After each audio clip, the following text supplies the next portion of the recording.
समझ रहे हैं ना? शरणागति को स्वीकार करना चाहिए हम सबको, शरणागति को। प्यारे भक्तजन, भगवान श्री सुखदेव जी महाराज राजा परीक्षित से कहे, ध्रुव जी महाराज जो है आगे बढ़े, और ध्रुव जी आगे बढ़े, नारद जी आगे बीच में, नारद जी को प्रणाम किया। प्रणाम करने के बाद में कहा, क्यों बेटा कहाँ जा रहे हो तुम? बोले ईश्वर को प्राप्त करने जा रहा हूँ, भगवान को। हो, छोटी सी तुम्हारी उम्र है, 5 साल की उम्र है, भगवान को प्राप्त करने जा रहा हूँ बोल रहे हैं। बड़े बड़े शेर भालू रहते हैं, खा जाएंगे तब तुम क्या करोगे? और यहाँ जब तुम्हें भूख लगेगा तो तुम्हें खाने के लिए कोई कुछ नहीं ला के देगा, तुम्हारी माँ थोड़ी आएगी यहाँ तुम्हें खिलाने के लिए। 5 साल का ध्रुव जवाब दे रहे हैं भगवान को। क्या जवाब दे रहे हैं? जब दांत नहीं तब दूध दियो, और जब दांत है तब और कछु दोगे। जब दांत नहीं था तब दूध का प्रबंध कर देते हैं भगवान छोटे बच्चे के लिए, और जब दांत आ जाता है तो खाने का भी प्रबंध कर देते हैं भगवान। करते कि नहीं करते हैं? तो बोले सारी व्यवस्था वही कर लेंगे, मारने वाले वही हैं, बचाने वाले वही हैं, सब कुछ उनके ही हाथ में है। बोले छोटी उम्र है, जाओ, बड़े हो जाओगे तुम्हारे पापा तुम्हारी शादी करेंगे, जाओ जाओ जाओ। बोले नहीं करना मुझे शादी, मुझे ईश्वर को प्राप्त करना है। मेरी माँ ने कहा है, बोले भगवान को प्राप्त करना है। और मनुष्य का सबसे बड़ा यही धर्म है कि भगवान श्री कृष्ण के चरणों में प्रेम हो, प्रीति हो। और मुझे उन्हें प्राप्त करना है, और उनको प्राप्त करने के लिए मैं तपस्या करूंगा। अच्छा, कहाँ जाओगे तपस्या करने? क्या मंत्र बोलोगे तपस्या करने के लिए? कुछ पता है तुम्हें? बोले कुछ पता नहीं है, बस माँ ने कहा है जंगल जाओ। तो प्यारे, इस पर नारद जी ने कहा, दिखाओ बेटा तुम्हारा कान। नारद जी ने सुंदर उनके कानों पर मंत्र दीक्षा दिया। 12 अक्षर मंत्र, ओम नमो भगवते वासुदेवाय। 12 अक्षरों का जो ये मंत्र है, ओम नमो भगवते वासुदेवाय, इसमें बहुत शक्ति होती है। ध्रुव जी महाराज इस 12 अक्षर मंत्र को जपने लगे, ओम नमो भगवते वासुदेवाय को दिन रात जपने लगे। आज नारद जी बन गए उनके गुरु, और गुरु जब है तभी जीवन शुरू होता है भैया। सुंदर, आज नारद जी उनके गुरु बन गए। गुरु बिन भवनिधि तरई न कोई, और जो विरंच शंकर सम होई। गुरु बिना भवनिधि तरई न कोई, भव से पार होना है तो गुरु की शरण में आओ। जो विरंच शंकर सम होई, जो विरंच शंकर सम होई। नारद जी आज सुंदर गुरु बन गए। कहे बेटा तुम बहुत सुंदर बालक हो, धन्य तुम्हारी माँ जिसने तुम्हारे जैसे तुम से बालक को जन्म दिया है। अरे एक बेटा अगर है, अगर एक पुत्र है, अगर वो अच्छा है तो सारे कुल को तार देता है, और एक पुत्र अगर अच्छा नहीं है तो कुल का नाम डुबा देता है। समझ रहे हो ना? ध्रुव जी महाराज जो है नारद जी को प्रणाम किए। प्रणाम करने के बाद कहे कि बोले बेटा तुम कहाँ चले जाओ? मधुवन में चले जाओ। कहाँ चले जाओ? मधुवन में। और मधुवन में जाकर के, मथुरा के किनारे, नदी किनारे, यमुना किनारे जाकर के तुम भगवान की आराधना करना, सत्संग करना, तुम्हें भगवान जरूर मिलेंगे। जाओ, भगवान तुम्हें जरूर प्राप्त होंगे, क्योंकि यमुना के किनारे भगवान का वास होता है, ठाकुर जी का। समझ रहे हो ना? यमुना किनारे भगवान का वास होता है, तुम वहीं चले जाओ, तुम्हें भगवान जरूर प्राप्त होंगे। उनकी शरणागति प्राप्त करो। यमुना किनारे वृंदावन में जब जाओगे तो भगवान कहीं नहीं मिलेंगे, लेकिन यमुना किनारे जरूर दर्शन होगा उनका। समझ रहे हो ना? इसलिए यमुना चले जाओ, और यमुना में जाकर के आप जो है उनकी भक्ति करो, आराधना करो, तुम्हें जरूर उनका दर्शन प्राप्त होगा। और ध्रुव जी महाराज गुरु की आज्ञा का आदेश लेकर के यमुना किनारे चले आए, और यमुना किनारे चले आकर के सुंदर जो है भगवान की भक्ति करने लगे, आराधना करने लगे। सोचो, छोटा सा बच्चा है 5 साल का, उसकी माँ को देखो क्या पीड़ा हो रही होगी उस माँ के अंदर, जो माँ घने जंगल में अपने बेटे को भेजी है। अगर तुमसे कहा जाए तो अपने 5 साल के 7 साल के बच्चे को भेज दो वृंदावन, वही रहेगा, वही पढ़ेगा, तुम क्या भेजोगे? भेजोगी तुम नहीं भेजोगी। सीने में पत्थर रख करके भेजना होता है। हाँ? समझ रहे हो ना? हम नहीं भेज सकते बच्चों को। अब वो माँ घने जंगल में कैसे भेजोगी बताओ? घने जंगल में वो बालक जो है गया है, छोटा सा बालक, भगवान को प्राप्त करने के लिए। माँ से, बाप से, परिवार से बिछोड़ करके जंगल गए हैं। जंगल में जाकर के भक्ति कर रहे हैं, भगवान का आराधना कर रहे हैं। वो बालक जो है, छोटा सा बालक ध्रुव नदी किनारे आया, और नदी किनारे आकर के ध्रुव जो है तपस्या करने लगा भैया। ऐसा तपस्या किया कि 3-3 दिन का उपवास करने लगा। पहला महीना ध्रुव जी को 6 महीने भगवान मिल गए। 6वें महीने में 5 साल का वो बालक है, देखो दृढ़ संकल्प किया है। 5 साल का बालक जब दृढ़ संकल्प करके भगवान को प्राप्त कर सकता है, तो क्या हम 25 साल के लोग भगवान को प्राप्त नहीं कर सकते? कर सकते हैं, लेकिन करना चाहते नहीं। क्यों? क्योंकि हम फंसे हुए हैं किसमें? तेरा और मेरा के चक्कर में फंसे हुए हैं। और इस तेरा और मेरा के चक्कर को कहीं छोड़ देंगे तो भगवान की प्राप्ति होना निश्चित है। माया में फंसे हुए हैं। जो पर्दा है उस पर्दे को हटाओ, और एक दिन वो पर्दा जब हटेगा तभी भगवान से तुम्हारी मुलाकात होगी। अटल तपस्या करने लगा बालक। 3-3 दिन का उपवास। बताइए, छोटा सा बच्चा, उसकी माँ चिंता कर रही है। माँ बाप को कैसे चिंता नहीं रहेगा? माँ बाप को चिंता रहता है बच्चों का। भले ही बच्चे चिंता ना करें माँ बाप का, लेकिन माँ बाप जरूर चिंता करते हैं बच्चों का कि मेरा बेटा खाया है कि नहीं खाया है, मेरा बेटा कैसा है। एक माँ और एक बाप दोनों चिंता करते हैं कि मेरा बेटा ठीक ठाक होगा कि नहीं होगा, मेरा बेटा को कुछ हुआ थोड़ी होगा। तुम्हारी याद में तुम्हारी माँ रोती है कि मेरा बेटा ठीक ठाक तो है, उनका नौकरी चाकरी तो ठीक चल रहा होगा ना। हाँ? अरे जो माँ वृद्धाश्रम में रहती है, जिसे तुम घर से निकाल देते हो, वो माँ भी रोती है अपने बच्चों को याद करके कि मेरे बच्चे सुख से तो हैं, मेरे बच्चे ठीक तो हैं। एक बार मैं कटोरा तालाब गया हुआ था।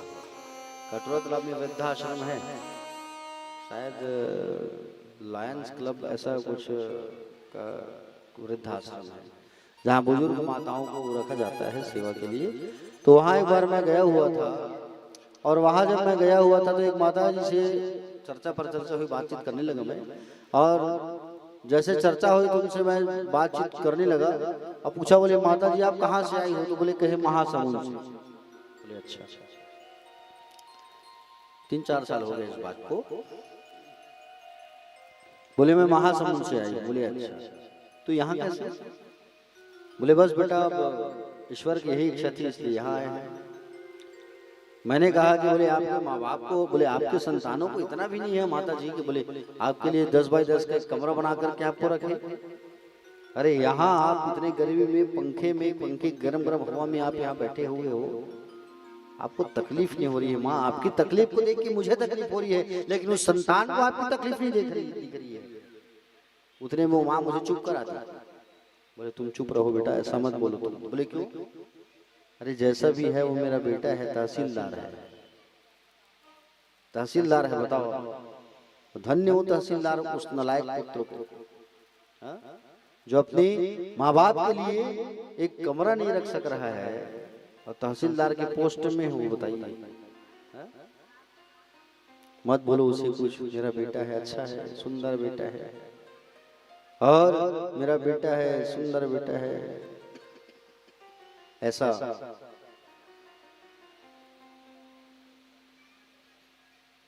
मैं बोला धन्य माँ, आपको प्रणाम है। इतने कष्ट में भी रहने के बाद आप अपने बच्चे को, आप अपने बच्चे की हमेशा जय हो और खुश रह करके कह रहे हो। तो जो माँ जो है वृद्धाश्रम में है, वो माँ भी अपने बच्चों के लिए हमेशा खुशियां ही चाहती है, अच्छा ही चाहती है। समझ रहे हो ना? तो इसलिए माँ बाप से कभी बैर मत करना, माँ बाप से कभी शत्रुता मत करना, माँ बाप की इज्जत करना, माँ बाप की सेवा करना, इसी में हम सबकी भलाई है। बोले अपने अपने माता पिता की, जोर से बोलो थोड़ा, बोले अपने अपने माता पिता की, थोड़ा और जोर से बोलो, बोले अपने अपने माता पिता की।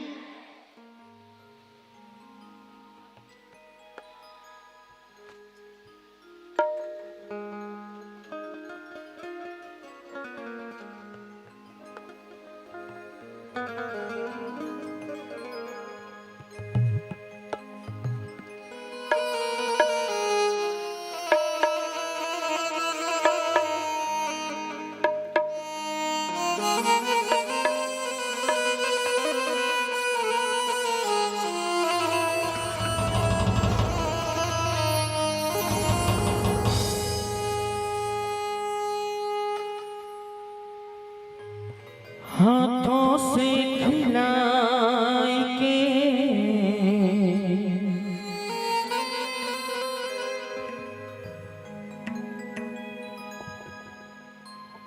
बाहों में सुलाई के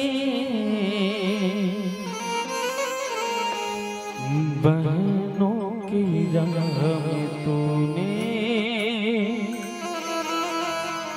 नजरें बिछाई, लोरियां सुनाई के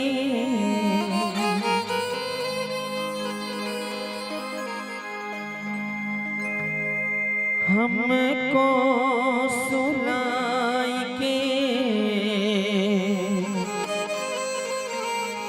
अपना न सोचा हम पे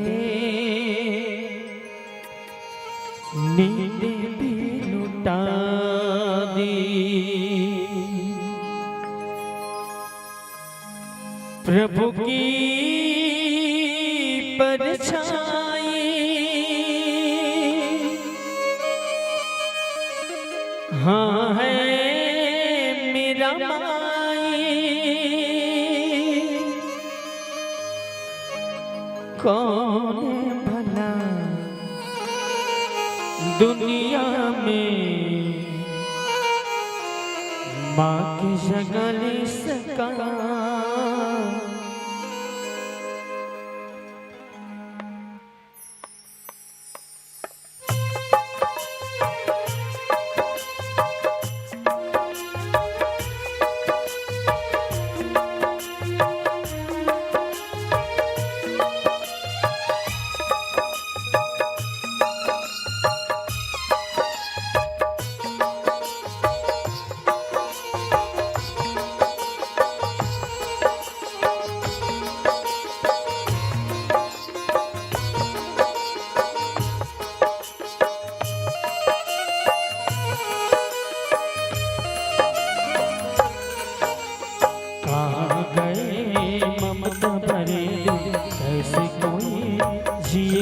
तेरे बिन कहाँ गए ममता भरे दिल, कैसे कोई जी माँ तेरे बिन। ओ माँ तुझे ढूंढूं मैं कहाँ, ओ माँ के बिना सुना है जहाँ। कौन भला दुनिया में माँ के जगह ले सका, कोई कह दे क्या होती है माँ आखिर, माँ होती है माँ। कहाँ गए ममता भरे दिल, कोई कोई माँ हम तेरे बिन कहाँ गए ममता भरे दिल, कैसे कोई जिए माँ तेरे बिन। ओ माँ तुझे ढूंढूं मैं कहाँ,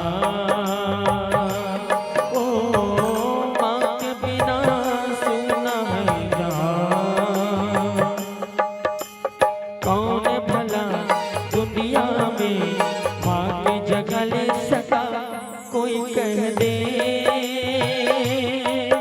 माँ होती है माँ आखिर, माँ होती है माँ।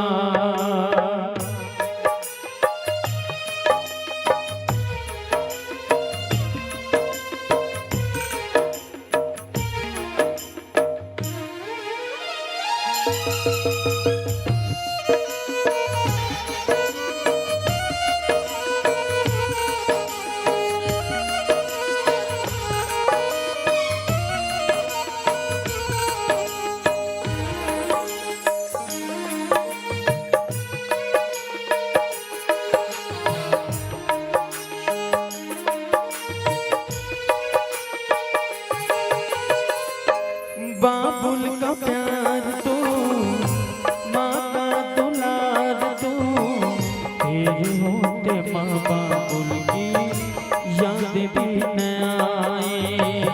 तू हमारा वीर है, ये भी तकदीर है, बहनों की राखी तुम्हें भैया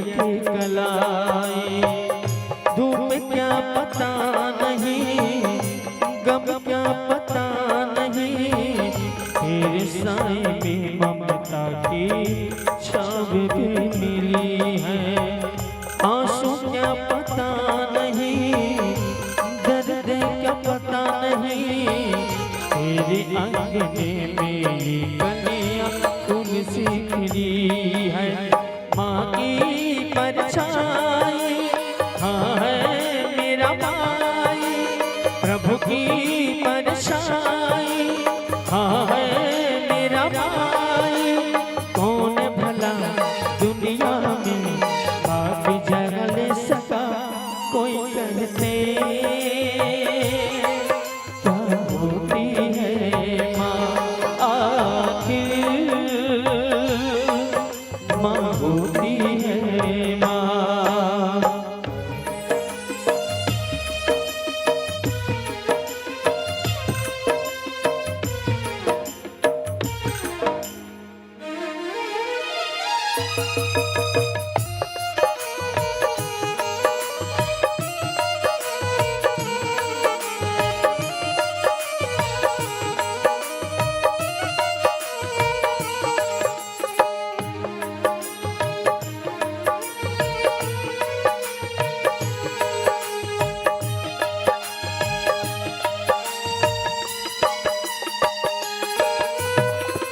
हाथों से खिलाए के बाहों में झुलाए के, रहनों की रहमतों ने नजरें बिछा दी। लोरियां सुनाए के हमको सुलाए के, अपना न सोचा हम पे नींद भी लुटा दे। माँ की परछाई प्रभु की परछाई हाँ है मेरा भाई। कौन भला दुनिया में माँ की जगह ले सका, कोई कह दे क्या होती है माँ आखिर, माँ होती है माँ। और हमारे जिंदगी में सिर्फ माँ ही मायने नहीं रखती, एक वो खास पल भी होता है साहब कि जब तक बाप है तब तक ये सारे बाजार के खिलौने अपने होते हैं।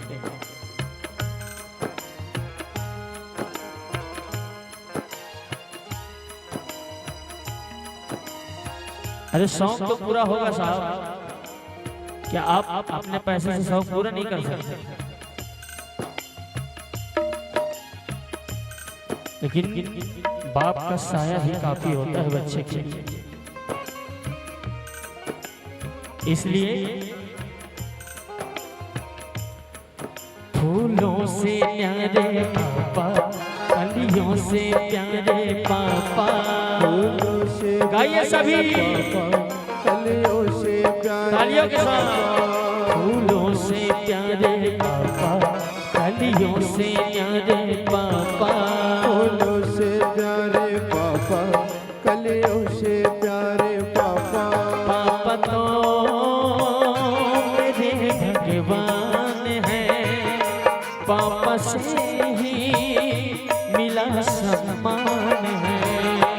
पापा तो मेरे भगवान है, पापा से मिला सम्मान है। धरती से नीचे पापा, अंबर से ऊंचे पापा, धरती से गहरे पापा, अंबर से ऊंचे पापा। पापा तो मेरे भगवान है, पापा से ही मिला सम्मान है। पापा तो मेरे भगवान है, पापा से मिला सम्मान है। और कौन कौन अपने मम्मी पापा से बहुत प्यार करते हैं? हाथ ऊपर कीजिए, दोनों हाथों को। बोले अपने अपने माता पिता की और कहिए चंदा ने पूछा तारों से, तारों ने पूछा हजारों से, चंदा ने पूछा तारों से, तारों ने पूछा हजारों से, सबसे प्यारा कौन है? गाइए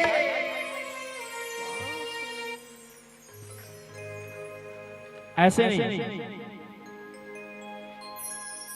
माँ बाप की बदौलत ही हम इस दुनिया में आए हैं और उनके लिए आवाज नहीं निकालेंगे ये तो बड़ी विडंबना है। निवेदन है सभी से, बढ़िया दोनों हाथों को ऊपर करके और सभी लोग गाइए। ऐसा नहीं कि गाना समझ आ रहा है ना, सभी सुने भी होंगे इस गाने को, सुना पहचाना गाना है, सभी लोग गाइए। चलिए। अरे चंदा ने पूछा तारों ने पूछा, हाँ चंदा ने पूछा तारों से, तारों ने पूछा हजारों से, सबसे प्यारा कौन है?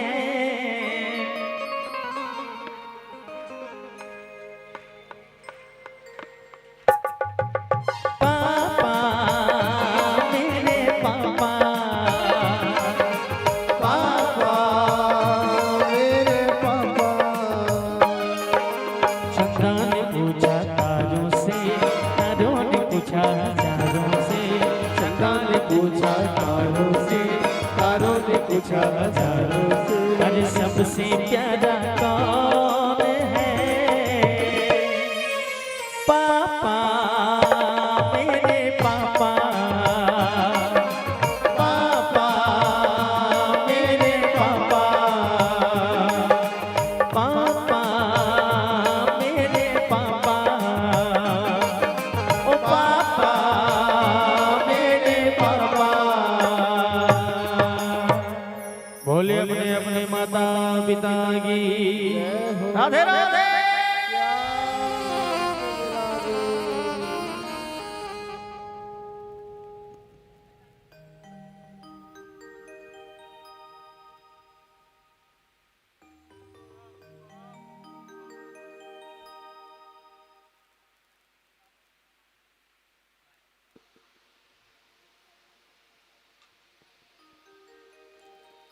बोलिए गोविंद भगवान की जय। अपने अपने माता पिता की। चलिए दोनों हाथ उठाइए और दोनों हाथ उठा के बड़े भाव से कहिए राधे राधे, और जोर से कहिए राधे राधे। श्याम से मिला दे।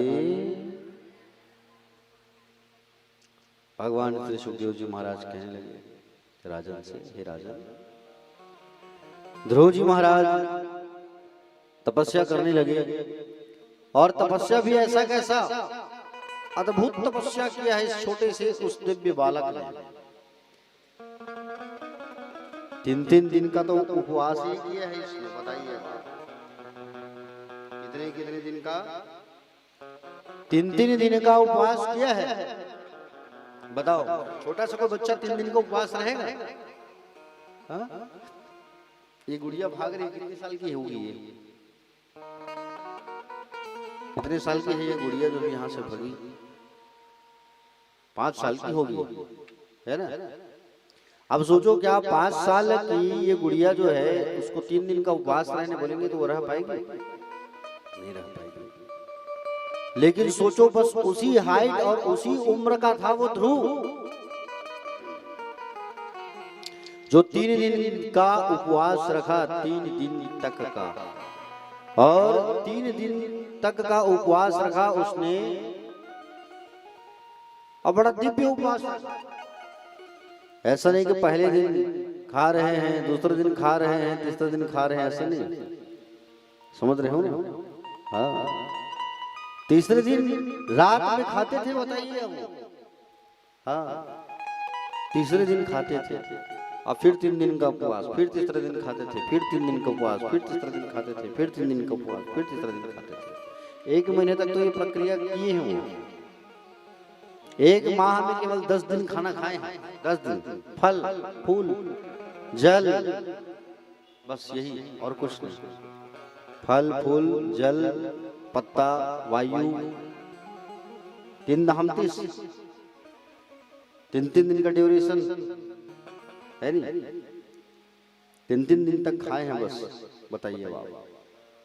और दूसरा महीना जब आया प्यारे सज्जन, तो दूसरे महीने में 6 दिन का व्रत चालू हो गया,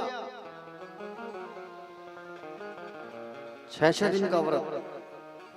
6वां दिन खाते थे, अब तो फल भी खाना छोड़ दिया, बताओ, अब तो फल भी खाना छोड़ दिए, केवल यमुना का पानी पी रहे हैं, पत्तों को खा रहे हैं, वायु को ग्रहण कर रहे हैं। बताइए, 6 दिन का उपवास कर रहे हैं ध्रुव जी महाराज दूसरे महीने में। तीसरा महीना आया तो 9 दिन का उपवास, तीसरे महीने में केवल 3 दिन खाए हैं, बताइए बाबा। अब ऐसा नहीं कि बोले कुछ बढ़ाते जा रहे हैं खाने के लिए, ऐसा नहीं, त्यागते जा रहे हैं। पहले महीने में फल को त्याग दिए, दूसरे महीने में पत्ते को त्याग दिए, तीसरे महीने में जल को त्याग दिए, और चौथे महीने में केवल वायु को ग्रहण कर रहे हैं। चौथे महीने में वायु को भी त्याग दिया, 5वें महीने में पूरे वायु को ग्रहण कर लिए, वायुमंडल का। अब जितनी ऐसी साधना जमाई, एक पैर में खड़े होकर के पूरे वायुमंडल का वायु ग्रहण करके बैठे हैं, पूरे वायुमंडल का वायु ग्रहण करके बैठे हैं। लोगों को श्वास लेने में तकलीफ होने लगी, देवराज इंद्र महाराज वायु सब जाकर के भगवान नारायण की शरण में चले गए, भगवान नारायण की शरण में गए, और भगवान नारायण के पास जा करके सब कहने लगे, बोले प्रभु बहुत कष्ट हो रहा है श्वास लेने में, रोते रोते भगवान के पास जा रहे हैं। नैवं विदामो भगवन् प्राणरोधं चराचरस्य किल सत्तधाम्ना विदेहि तन्नो व्रजेनाद्वि मोक्षं प्राप्तव्यं त्वां शरणं शरण्यं। शरणं शरण्यम मतलब शरण में आए हुए हैं भगवान के, और भगवान के शरण में आकर के निवेदन कर रहे हैं, भगवान के शरण में आकर के निवेदन कर रहे हैं, प्रार्थना कर रहे हैं। क्या प्रार्थना कर रहे हैं कि बोले हे प्रभु, हम श्वास नहीं ले पा रहे हैं, श्वास लेने में तकलीफ है, आप कृपा ऐसा कर दो कि बोले हमको श्वास वापस मिल जाए। भगवान ने कहा मेरा एक छोटा सा भक्त है जो तपस्या कर रहा है, साधना में लीन है, उसी कारण आप लोग श्वास नहीं ले पा रहे हो, मुझे जाना होगा, मेरे ही जाते ही आप लोग श्वास लेना चालू कर दोगे कहीं। और भगवान गरुड़ पर सवार हुए। गरुड़, गरुड़ कौन है? भगवान के सेवक है, सवारी नहीं, सेवक। भगवान के 2 ऐसे सेवक हैं जो भगवान को बहुत प्रिय हैं। पहले है हनुमान जी और दूसरे है गरुड़ जी, ठीक है। पहले है हनुमान जी और दूसरे है गरुड़ जी। गरुड़ जी का रोम रोम वेद है, वेद, समझ रहे हो ना? एक बार की बात है, राम जी जो है एक बार द्वारकाधीश भगवान राजमहल में बैठे हुए थे। हनुमान जी आए उनसे मिलने के लिए। हनुमान जी आए मिलने के लिए तो भगवान ने आदेश दिया था गरुड़ को कि बोले कोई अंदर ना आए, ख्याल रखना। अब गरुड़ जी आए, वहां खड़े हैं, हनुमान जी आए तो हनुमान जी को रोक दिया। गरुड़ को थोड़ा सा अहंकार आ गया था कि मेरे जैसा कोई योद्धा नहीं है, मेरे जैसा कोई तेज गति से भागने वाला नहीं है, उड़ने वाला नहीं है। बोले ठीक है। भगवान से मिलने आए राम जी से हनुमान जी, और हनुमान जी मिलने आए, गरुड़ जी ने रोक दिया। गरुड़ जी ने रोका, हनुमान जी को गुस्सा आया। हनुमान जी उस गरुड़ को उठा कर समुद्र में फेंके, और जैसे ही फेंके तो डूब गया वो, पंख गिली। फिर आ गया गरुड़ जो है, फिर हनुमान जी फेंके उसे, बार बार रास्ता रोक ही रहा था गरुड़ जो है। हनुमान जी को गुस्सा आया, और हनुमान जी है गुस्से में आकर के गरुड़ जी महाराज को पूरा एक बार में अंदर दबा लिए। बोले चल चल, अब कैसे तू दर्शन करने नहीं देगा। अंदर गए, द्वारकाधीश जी का दर्शन किए। हनुमान जी प्रणाम किया। द्वारकाधीश ने कहा बोले हनुमान जी, बोले आपको दरवाजे में कोई रोका नहीं? क्यों नहीं रोका?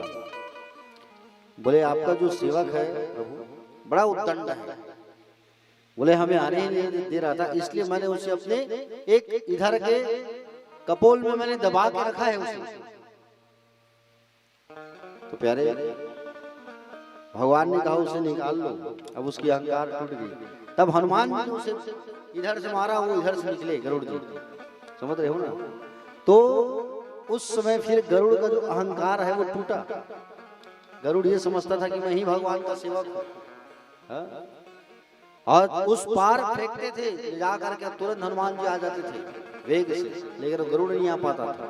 भाई हनुमान जी जो है इतना तेज गति से चलने वाले हैं, हनुमान जी जो है पूछो मत, उनके जैसा तेज गति से उड़ने वाले कोई नहीं हुए, समझ रहे हो ना। और हनुमान जी जैसा कोई सेवक नहीं। भगवान के दो चरण हैं, एक चरण हनुमान जी है, एक गरुड़ जी है, दो सेवक दोनों महान है अपनी अपनी जगह में। तो भगवान गरुड़ पर सवार होकर के आए, और गरुड़ पर सवार होकर के भगवान आए और सुंदर ध्रुव के सामने खड़े हो गए। जो अंदर में ध्रुव आंख बंद करके जो झांकी अंदर में देख रहा था, उसे बाहर देखने लगा। आंख खुल गया ध्रुव का, और ध्रुव का आंख खुला तो देख रहे हैं, अब वो भी देख रहे हैं, वो भी देख रहे हैं, और वो भी देख रहे हैं। कौन? ध्रुव जी और भगवान नारायण, दोनों एक दूसरे को देख रहे हैं, और दोनों एक दूसरे को देख रहे हैं, देख रहे हैं, देख रहे हैं। 15 मिनट हो गया, 20 मिनट हो गया, ध्रुव जी भी देख रहे हैं और श्री नारायण भी देख रहे हैं दोनों को। अब वो भी कुछ नहीं बोल रहे हैं, वो भी कुछ नहीं बोल रहे हैं, ध्रुव जी भी कुछ नहीं बोल रहे हैं, और भगवान भी कुछ नहीं बोल रहे हैं। भगवान मुस्कुरा दिए, अब भगवान मुस्कुराए तो ध्रुव भी मुस्कुरा दिए, और दोनों हंसने लगे, खलखला खलखला के ठाका लगा के हंसने लगे दोनों। अब दोनों हंसने लगे तो ऊपर से देवता लोग भी हंसने लगे, और देवता लोग भी हंसने लगे। भगवान सुखदेव जी भी राजा परीक्षित को कथा बताने बताने हंसने लगे, समझ रहे हो ना। ध्रुव जी मुस्कुरा रहे हैं, देवता भी मुस्कुरा रहे हैं, सब हंसने लगे। हंसते हंसते समय बीत रहा है, और ये भगवान को देख करके स्तुति नहीं कर पा रहा है। माँ ने तो कुछ बताया ही नहीं है कैसे स्तुति करना है। ध्रुव जी महाराज के गालों में भगवान ने शंख को स्पर्श किया, कपोल को, और जैसे ही स्पर्श किया तो ध्रुव जी बोलना चालू कर दिए, स्तुति करना चालू कर दिए।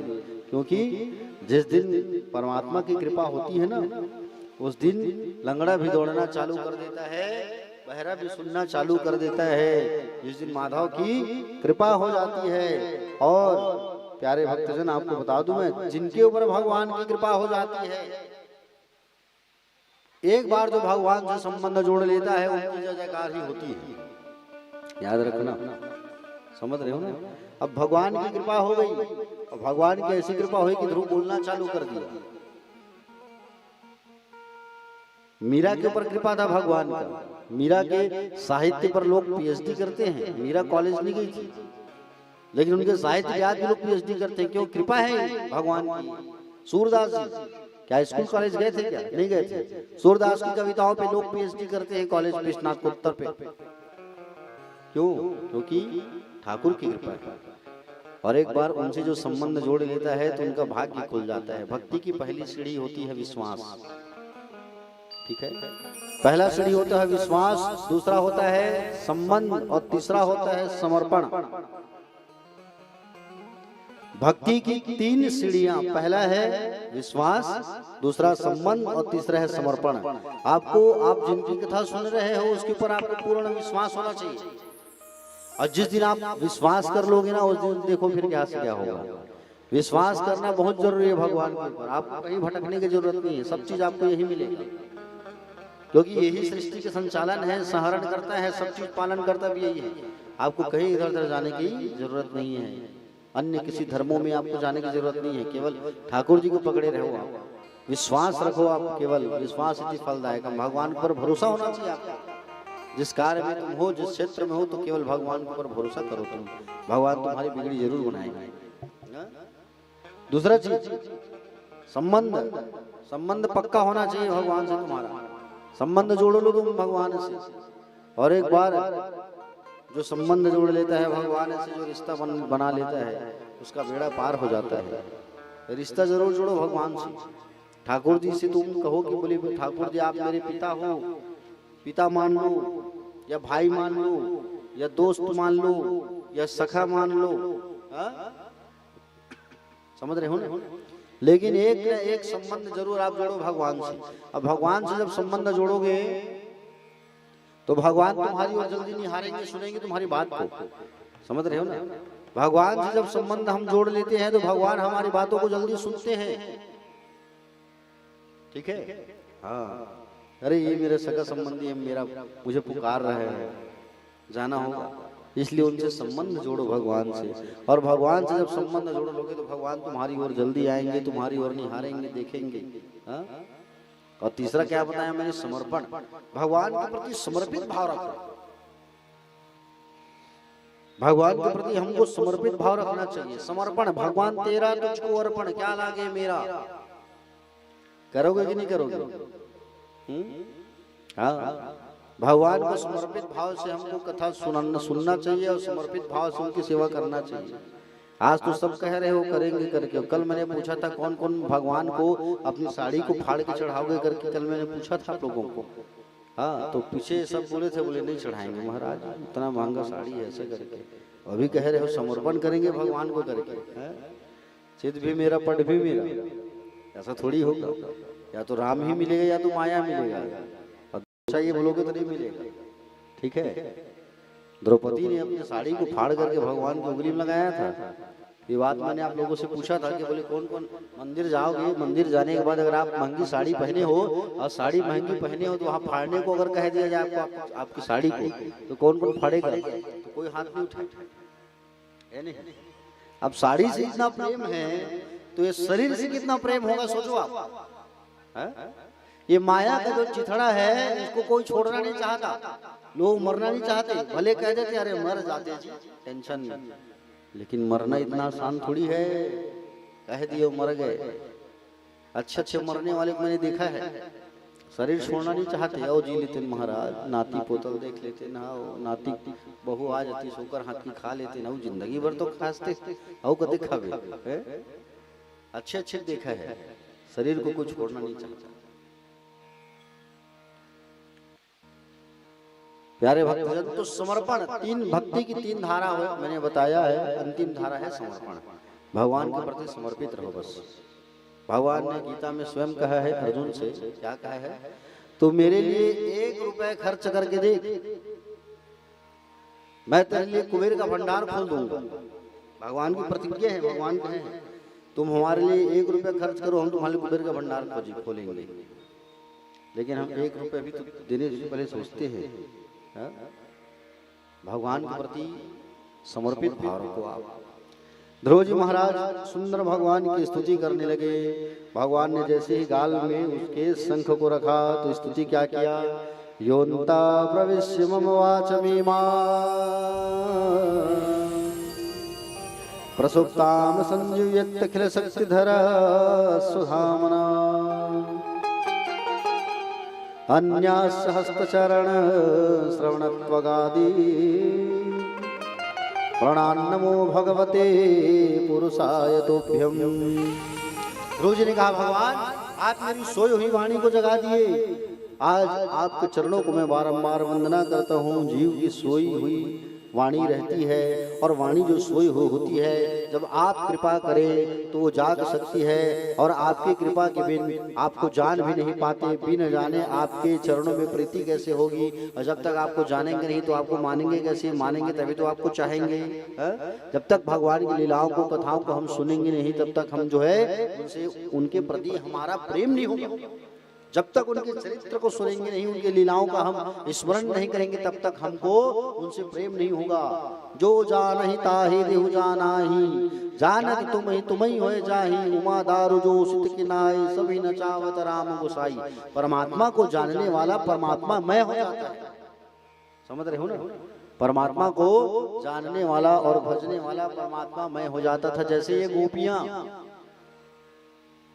भगवान का नाम लेते लेते ऐसे भावुक हो जाते थे कि अपने आप को श्री कृष्ण समझ बैठते थे, अपने आप को ही कृष्ण समझ बैठते थे कि लाली मेरे लाल की, जित देखो जित लाल, और लाले देखन में गई कि मैं भी हो गई लाल। ध्रुव जी महाराज से कहे कि बोले आज मैं भाग्यवान हूँ प्रभु, मैं पुण्यात्मा हूँ, अपने आप को कृतार्थ मान रहा हूँ, आपने मुझे दर्शन दिया।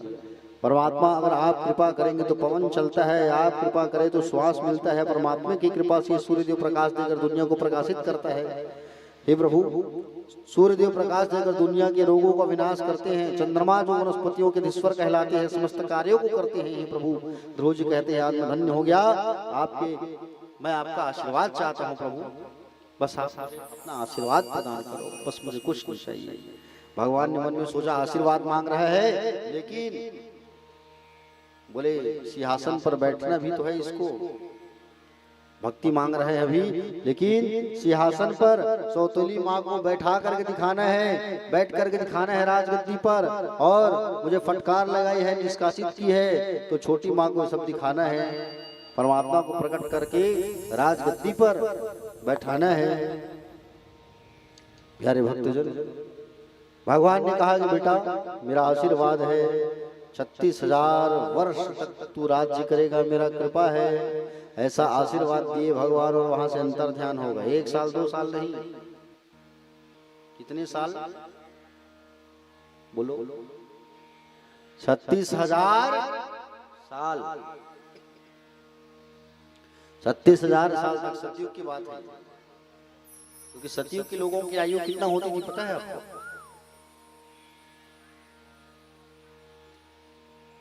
10 लाख, 10,000 सतयुग के लोगों की आयु, पक्का नहीं। सतयुग के लोगों की आयु जो है 1 लाख साल तक होती थी। 1 लाख वर्ष तक ये लोग जीवित रहते थे सतयुग के लोग। आगे चल करके उसमें 1 शून्य कम हुआ तो वो 10,000 हुआ। त्रेता युग में लोगों की जो आयु होती थी वो 10,000 साल होती थी। त्रेता के बाद आया द्वापर, तो द्वापर युग में लोगों की जो आयु होती थी वो 1,000 साल होती थी। और उसके बाद आया कलयुग, तो कलयुग के लोगों की आयु हो गई 100 साल। अब वो गारंटी नहीं रही कि 100 साल जीवो धन्य जीवो तीनों है नहीं, 60 में चल देवो, 70 में चल देवो, कोई गारंटी थोड़ी है। आजकल अटैक के जमाना है। काली एक्शन भैया खत्म हो गए हमारे राजेश अवस्थी, तड़के से भी कुछ दिन पहले ही चर्चा पर चर्चा हुई थी उनसे, तड़के से अचानक अटैक आया, खत्म। जिंदगी कोई ठिकाना नहीं, कब जो है काल आ जाए, मृत्यु आ जाए, कुछ कहा नहीं जा सकता। और 100 साल तक तो भाई पहले के बुजुर्ग लोग जिंदा रहते थे, अब के बुजुर्गों की स्थिति नहीं है कि 100 साल जी पाए। समझ रहे हो ना? इसलिए भगवान का भजन कर लो और गोविंद का भजन कर लो भैया, जिंदगी का कोई ठिकाना नहीं है, कब क्या हो जाए। ये मन को समझाओ कि ऐ सठ मन, जैसे तुलसीदास जी कहते थे अपने मन को सठ कहते थे, सठ, ऐ सठ मन राम का भजन कर, ऐसा समझाया करो। ऐ सठ मन चल भगवान का भजन कर, ऐसा समझाया करो। ये मन को भगवान की ओर लाना बहुत जरूरी है, नहीं आएगा तो फिर गड़बड़ हो जाएगा। समझ रहे हो? क्योंकि हम जब हमारी मृत्यु होती है उसके बाद की जो हमारी स्थिति होती है बड़ी भयानक होती है। अभी तो कुछ पता नहीं चलेगा, लेकिन मृत्यु के बाद जो सजा होती है, 28 नरकों को पार करना होता है, उस समय बड़ी तकलीफ होती है। उस समय पछताते हैं। क्या पछताते हैं? कि काश पहले ही कुछ कर लेते, सत्संग कीर्तन भजन, तो आज ऊपर काम आता, और नहीं किए तो पछताने से क्या मतलब। इसलिए कहते हैं, क्या कहते हैं? ओ पापी मन कर ले भजन, मौका मिला है तो कर ले भजन, बाद में प्यार पछताएगा जब पिंजरे से पंछी निकल जाएगा, जब पिंजरे से पंछी निकल जाएगा, पिंजरे से पंछी निकल जाएगा, पिंजरे से पंछी निकल जाएगा। ओ पापी मन कर ले भजन, मौका मिला है तो कर ले सतन, बाद में प्यारे पछताएगा जब पिंजरे से पंछी निकल जाएगा, जब पिंजरे से पंछी निकल जाएगा, पिंजरे से पंछी निकल जाएगा, जब पिंजरे से पंछी निकल जाएगा। आइए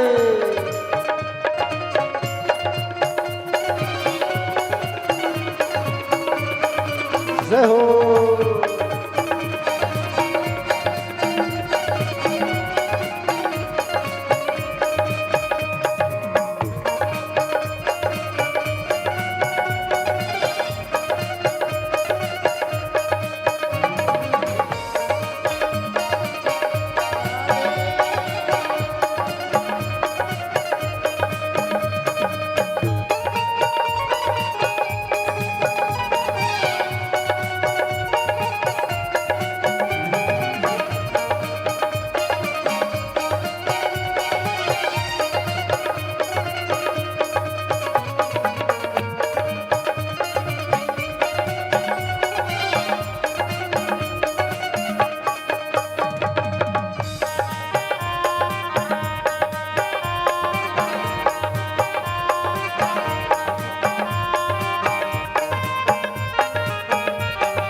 चार दिनों का जग का मेला, 4 दिनों का जग का मेला, कोई न संगी साथी अकेला, कोई न संगी साथी अकेला।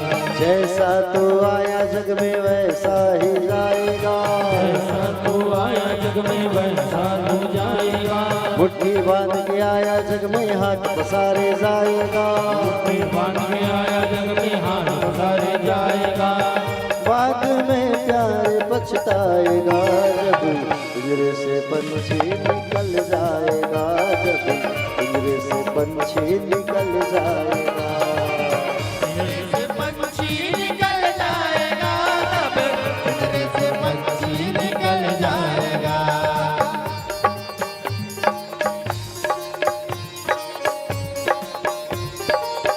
जय हो।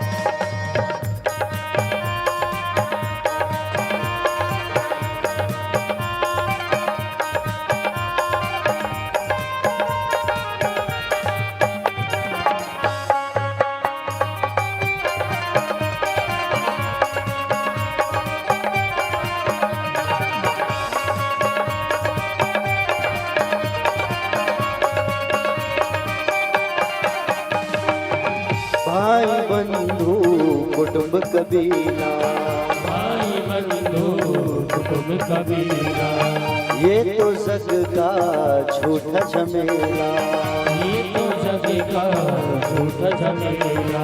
मरने के बाद तुझे आग में जलाएंगे, मरने के बाद तुझे आग में जलाएंगे, 13 दिनों का ये मातम मनाएंगे, 13 दिनों का ये मातम मनाएंगे।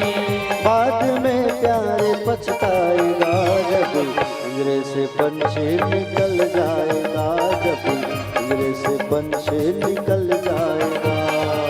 पिंजरे से पंछी निकल जाएगा, जब पिंजरे से पंछी निकल जाएगा। जय हो।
राम नाम का सुमिरन कर ले, राम नाम का सुमिरन कर ले, राम जी का नाम प्यारे घट में भर ले, राम जी का नाम प्यारे घट में भर ले, राम जी का नाम प्यारे काम तेरे आएगा, राम जी का नाम प्यारे काम तेरे आएगा, जीवन मरण से तो मुक्ति पा जाएगा, जीवन मरण से तो मुक्ति तो पाएगा, बाद में प्यारे पछताएगा, जब पिंजरे से पंछी निकल जाएगा, जब पिंजरे से पंछी निकल जाएगा, पिंजरे से पंछी निकल जाएगा, पिंजरे से पंछी निकल जाएगा।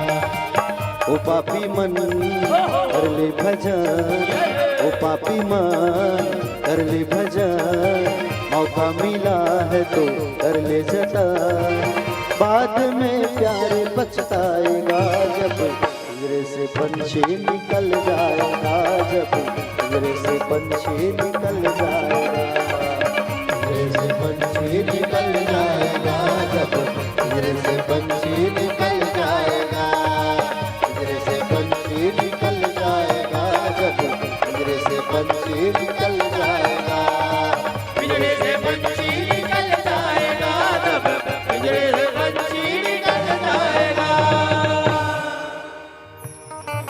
ओ पापी मन कर ले भजन, मौका मिला है तो कर ले जतन, बाद में प्यारे पछताएगा, जब पिंजरे से पंछी निकल जाएगा, जब पिंजरे से पंछी निकल जाएगा। बोले गोविंद भगवान की चले दोनों हाथ उठा के कहे एक बार सभी राधे राधे। श्याम श्री राधे। तो प्यारे भक्तजन, भगवान जो है ध्रुव को दर्शन देकर के वहां से अदृश्य हो गए। ध्रुव जी को आशीर्वाद दिए कि 36,000 साल राज्य करेगा, 36,000 साल तक। सतयुग में लोगों की आयु जो है 1 लाख साल होती थी, इसलिए उनको आशीर्वाद दिया 36,000 साल तक राज्य करोगे। देखो, भगवान का दर्शन करने के बाद ध्रुव जी महाराज जो है अपने महल वापस आए, और महल पर जैसे ही वापस आए ध्रुव जी, और ध्रुव जी जब महल पर वापस चले आए तो सौतेली माँ, जो माँ उसे धक्का दी थी, सबसे पहले वही सौतेली माँ जो है दौड़ करके स्वागत करती है, प्रसन्न होकर के स्वागत किया। यस्य प्रसन्नो भगवान गुणैर मित्रादिवी हरि तस्मै नमन्ते भूतानि तमाप्युः स्वयं। वही सौतेली माँ दौड़ करके स्वागत कर रही है, आओ पुत्र आओ आओ। सुंदर ध्रुव जी आए और ध्रुव जी महाराज राजा बने। ध्रुव जी का जो छोटा भाई था उत्तम, सौतेली माँ का बेटा, जंगल गया हुआ, तो जंगल में जो यक्ष होते हैं उन यक्षों के द्वारा युद्ध में वो मारा गया। क्रोध में आकर के ये भी शस्त्र उठा के चले गए मारने के लिए, मारूंगा करके। लेकिन क्रोध में जब शस्त्र उठा के मारने दौड़े, उस समय मनु महाराज प्रकट होकर के, मनु जी कौन है? मनु जी कौन है?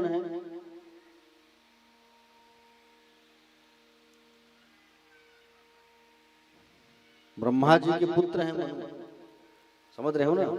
और मनु जी महाराज प्रसन्न होकर के आकर के उनको प्रकट होकर के मना किए, ध्रुव तुम भगवान के भक्त हो, तुमको शस्त्र नहीं उठाना है पुत्र। ध्रुव जी ने युद्ध विश्राम कर दिया। 36,000 वर्ष जब पूर्ण हो गया ध्रुव जी का, तो भगवान का दिव्य विमान आया ध्रुव जी को लेने के लिए। भगवान स्वयं गाड़ी भेजे, सोचो आप, गाड़ी में बैठ के आएगा, गाड़ी मतलब रथ, विमान, विमान आया स्वर्ग से।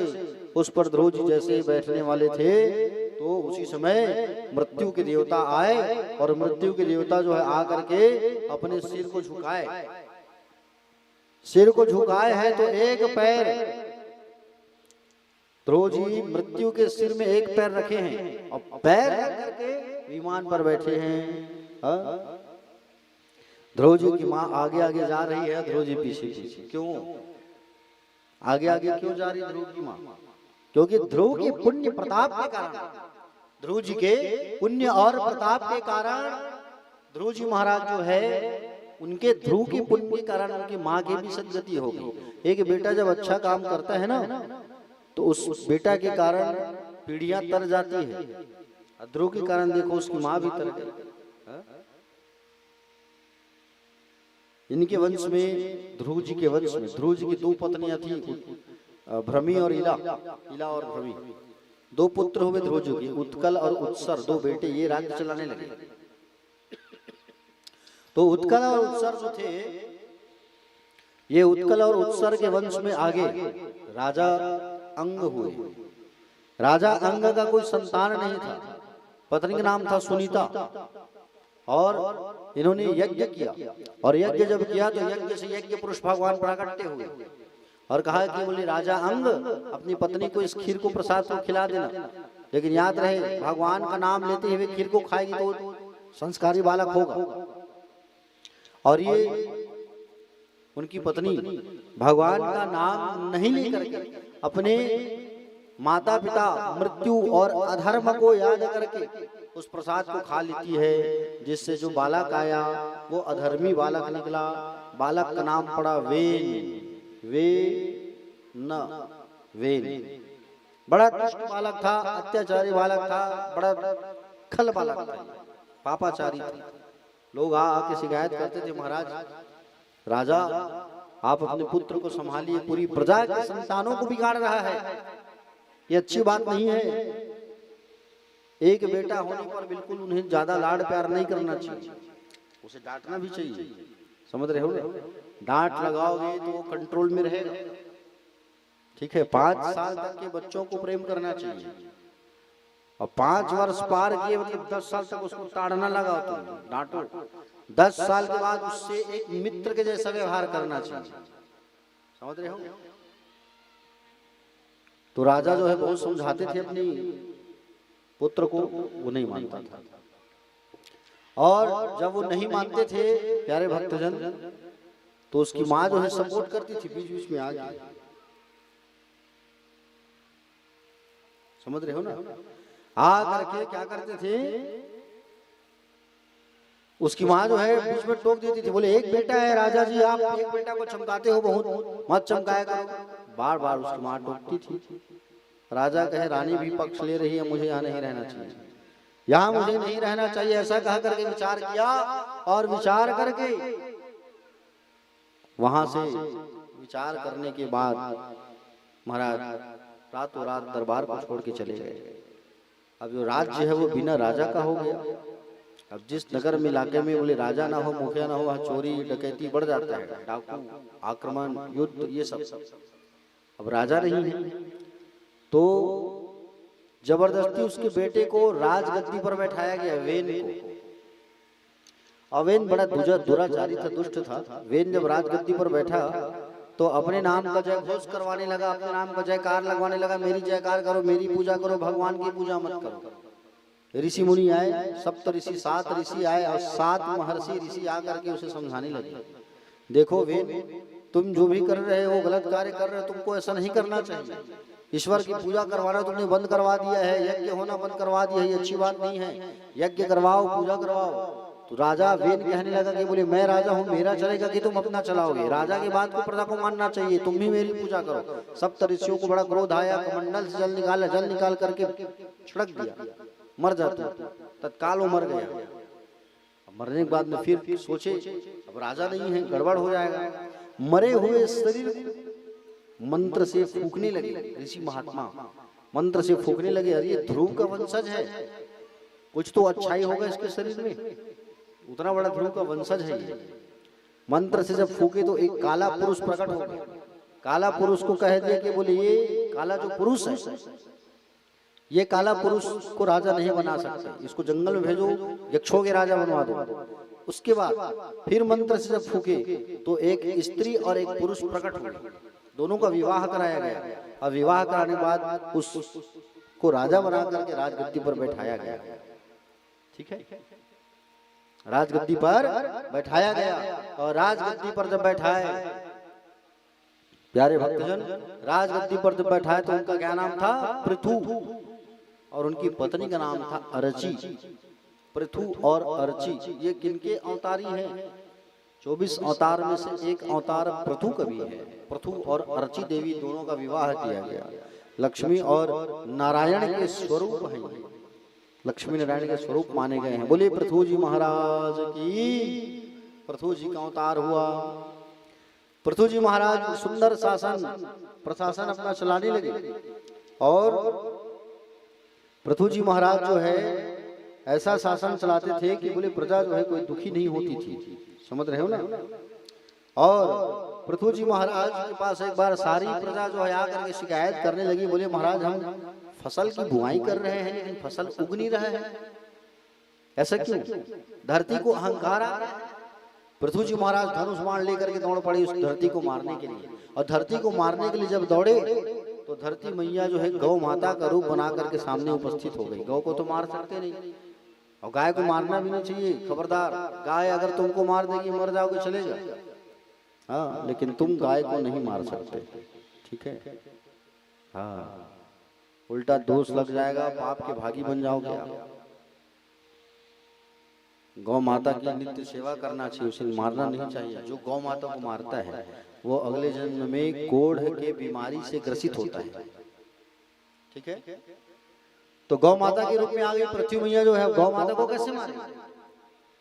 तो कहे कि बोले आप अपने हाथ से राजा मेरा दोहन करिए, मुझे दुहिए आप। और राजा ने उस गौ माता को दूहा, मैं पृथ्वी हूँ कहे, और दूहा तो वहां से अनाज की उत्पत्ति, स्वर्ण चांदी सब निकलने लगा। क्यों? अपने गर्भ में छुपाई थी माँ, क्योंकि वो राजा जो वेन था वो अधर्मी था। उसके डर के कारण सारे सोना चांदी वनस्पति को बोले धरती मैया छुपा के रखी थी, अन्न की पैदावार होना बंद हो गई थी। और जब गौ माता को दूहा पृथ्वी ने तो सारा चीज निकलना चालू हो गया। और उस दिन से हमारी धरती पर फसल की बुआई होना चालू हो गई। और उस दिन से हमारी धरती मैया को पृथ्वी के नाम से जाने लगा, क्योंकि राजा पृथु के कारण इस धरती पर अनाज उत्पन्न होने लगा।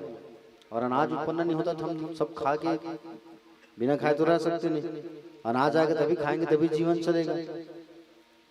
तो पृथु जी महाराज को उसी दिन से पृथ्वी, धरती मैया को पृथ्वी मैया के नाम से जानने लगे। पृथु जी महाराज ने सुंदर अश्वमेघ यज्ञ किया।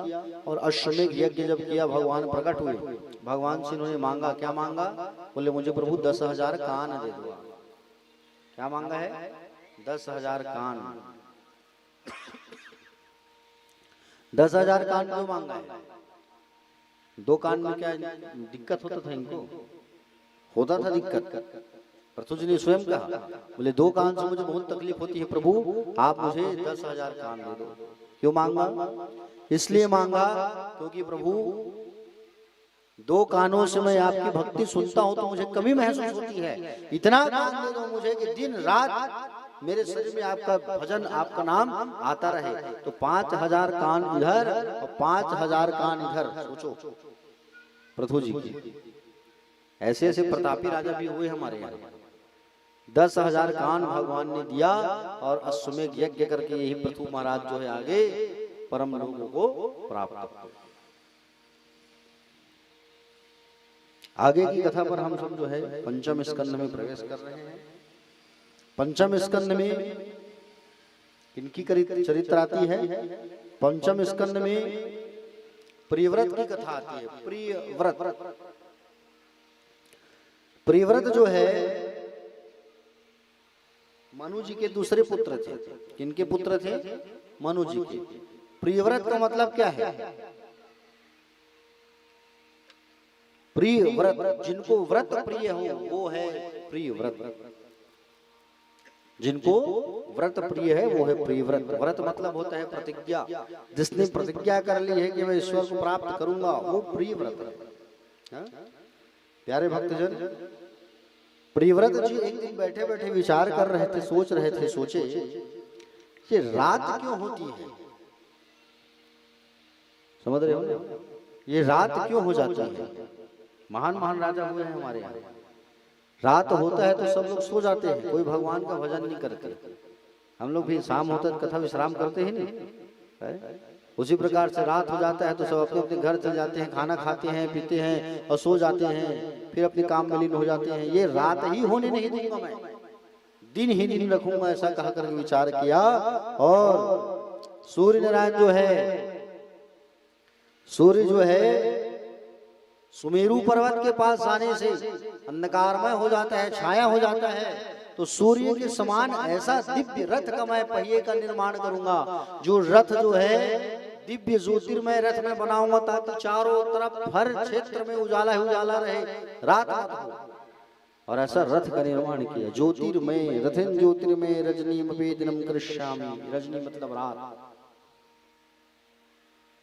ज्योतिर्मय रथ का निर्माण किया और ज्योतिर्मय रथ का निर्माण करके पृथ्वी की 7 प्रदक्षिणा करके 7 दिन तक रात होने नहीं दिया। बताओ, 7 दिन तक रात होने नहीं दिया, केवल दिन ही दिन। अब 2 मिनट सोचो आप, अगर दिन ही दिन रहेगा तो आदमी कब खाएगा, कब आराम करेगा, बताओ, है कि नहीं? 7 दिन तक केवल दिन ही दिन था। और जहां जहां उनका चक्का जो है घुमा है, 7 बार घुमा है पृथ्वी का, 7 बार वो चक्का जो है धसा है मिट्टी में। और जहां जहां उसका जो चक्का धसा, वो धसा मतलब गड्ढा हो गया ना, मिट्टी ऊपर आ गई। अब मिट्टी ऊपर आई तो वो क्या बन गया, द्वीप बन गया। और जो गड्ढा हुआ वो सागर बन गया। 7 सागर और 7 द्वीप हमारे बताए गए हैं। पुष्कर द्वीप, सालमली द्वीप, क्रौंच द्वीप, ये द्वीपों के नाम हैं।